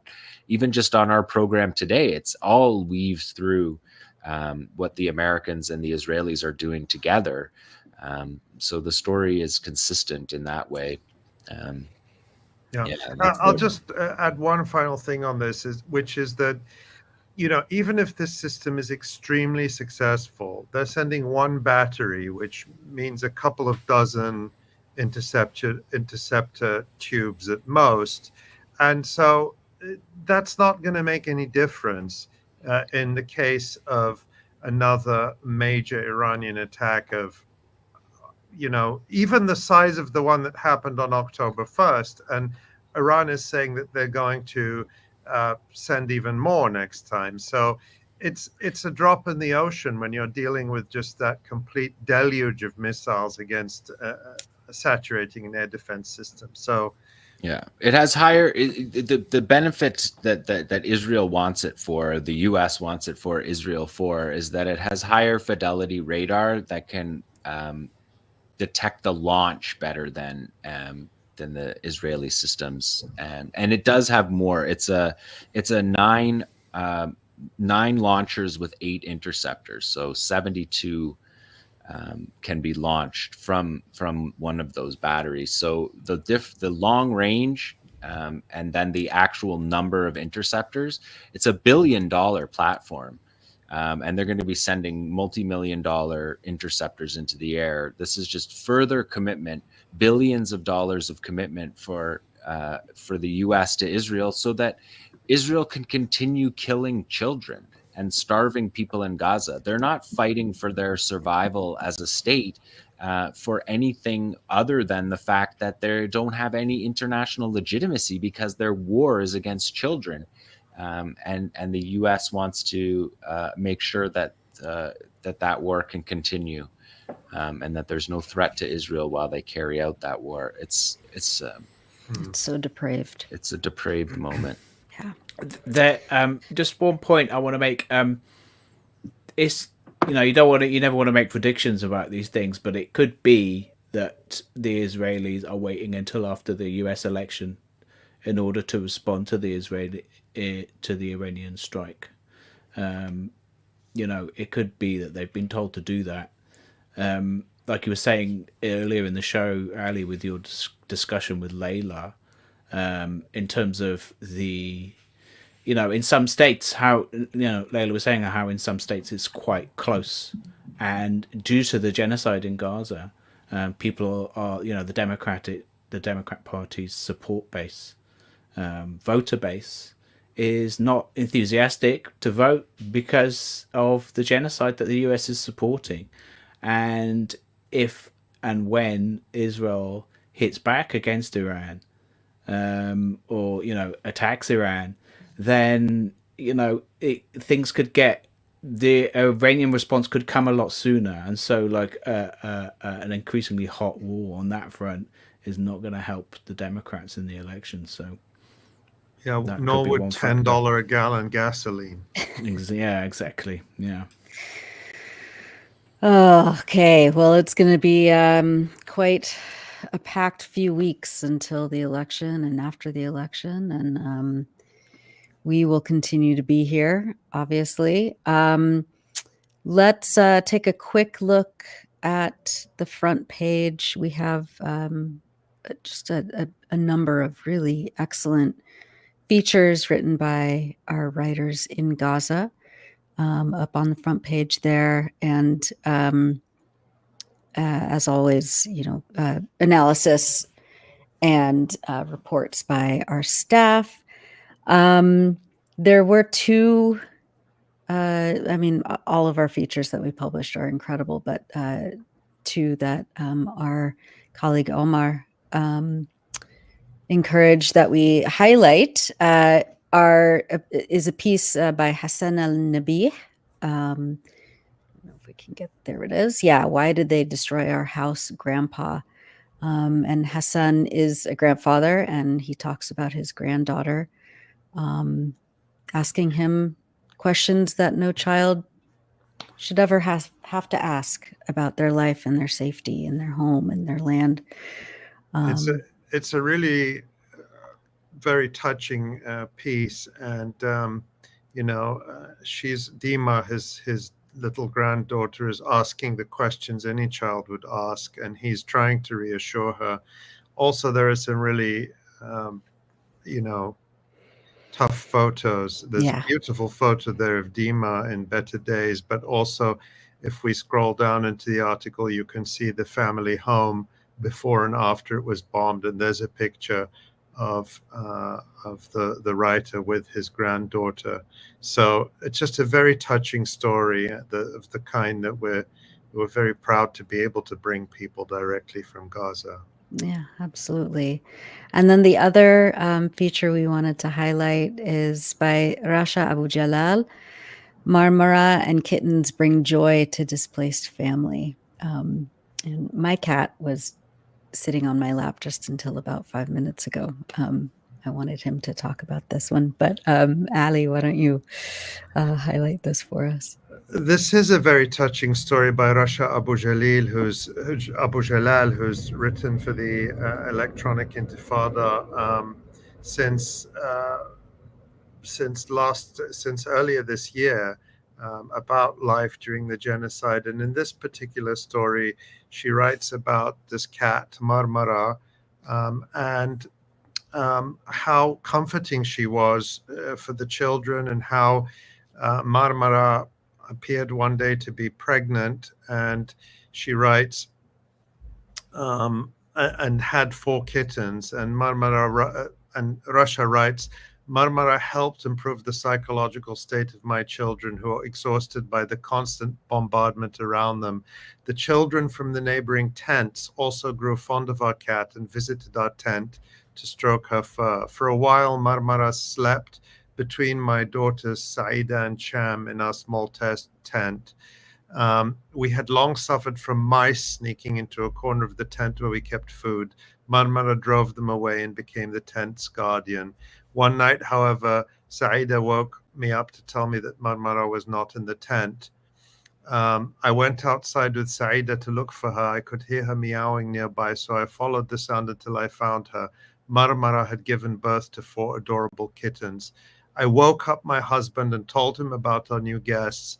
He was now happy that we had Marmara to ward off the mice and saw the kittens as additional guards. He built a small shelter for our cat and our kittens next to our tent. They have become displaced and have their own tent as well, he said.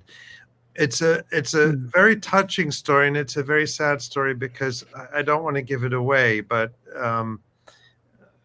there is a sad element to it. But what really touched me about it is that we've seen from so many people in Gaza talking about the importance of cats, and cats in particular, but animals in general, as a source of comfort, as a source of companionship, and that even in the most dire circumstances, people continue to look after these animals because they see them as, God's creatures who are vulnerable and need care as well. And to me, it's just very, very touching how that relationship continues and seems to be strengthened. And we see on social media, and we've seen in other stories, and I know from personal stories, I know how cats in particular continue to provide strength to people in Gaza. And it's just a very touching story. Yeah, it really is. And it's just one of dozens that we've published this week. So head over to electronicintifada.net to read these stories and many, many others. Be sure to sign up on our email list, subscribe to this YouTube channel. And if you can, we are always accepting donations. We are supporting so many writers in Gaza. And, did we point out, and thank you for saying that, we are supporting our writers in Gaza, and we will continue to do that. Thanks to everyone. I just wanted to say, Nora, did we point out that we passed 200,000 subscriptions on YouTube? I don't think we did. Yeah, just to say, we don't make a big deal of that. We're not constantly counting the numbers, but I think it's a milestone worth pointing out, and it's a sign that we are reaching people, and we're very, very grateful to everyone who helps us reach farther and to educate and inspire more people to know the truth about Palestine. Yeah. I think we're overdue that plaque from YouTube. Yeah, I don't know. Do they have our mailing address? Do we have to apply for it? None of us care enough about these things to do it, but maybe we'll look into that and get our plaque. There you go. That would be fun. Well, thank you. And I also, of course, want to thank the incredible, the indelible Tamara Nassar, behind the scenes, and also Maureen Claire Murphy, our senior editor, for helping with the writing and pre-production, Ellie Gerzon for post-production, Michael Brown for fact-checking, everybody at the Electronic Intifada. Thank you all, and we will see you next week.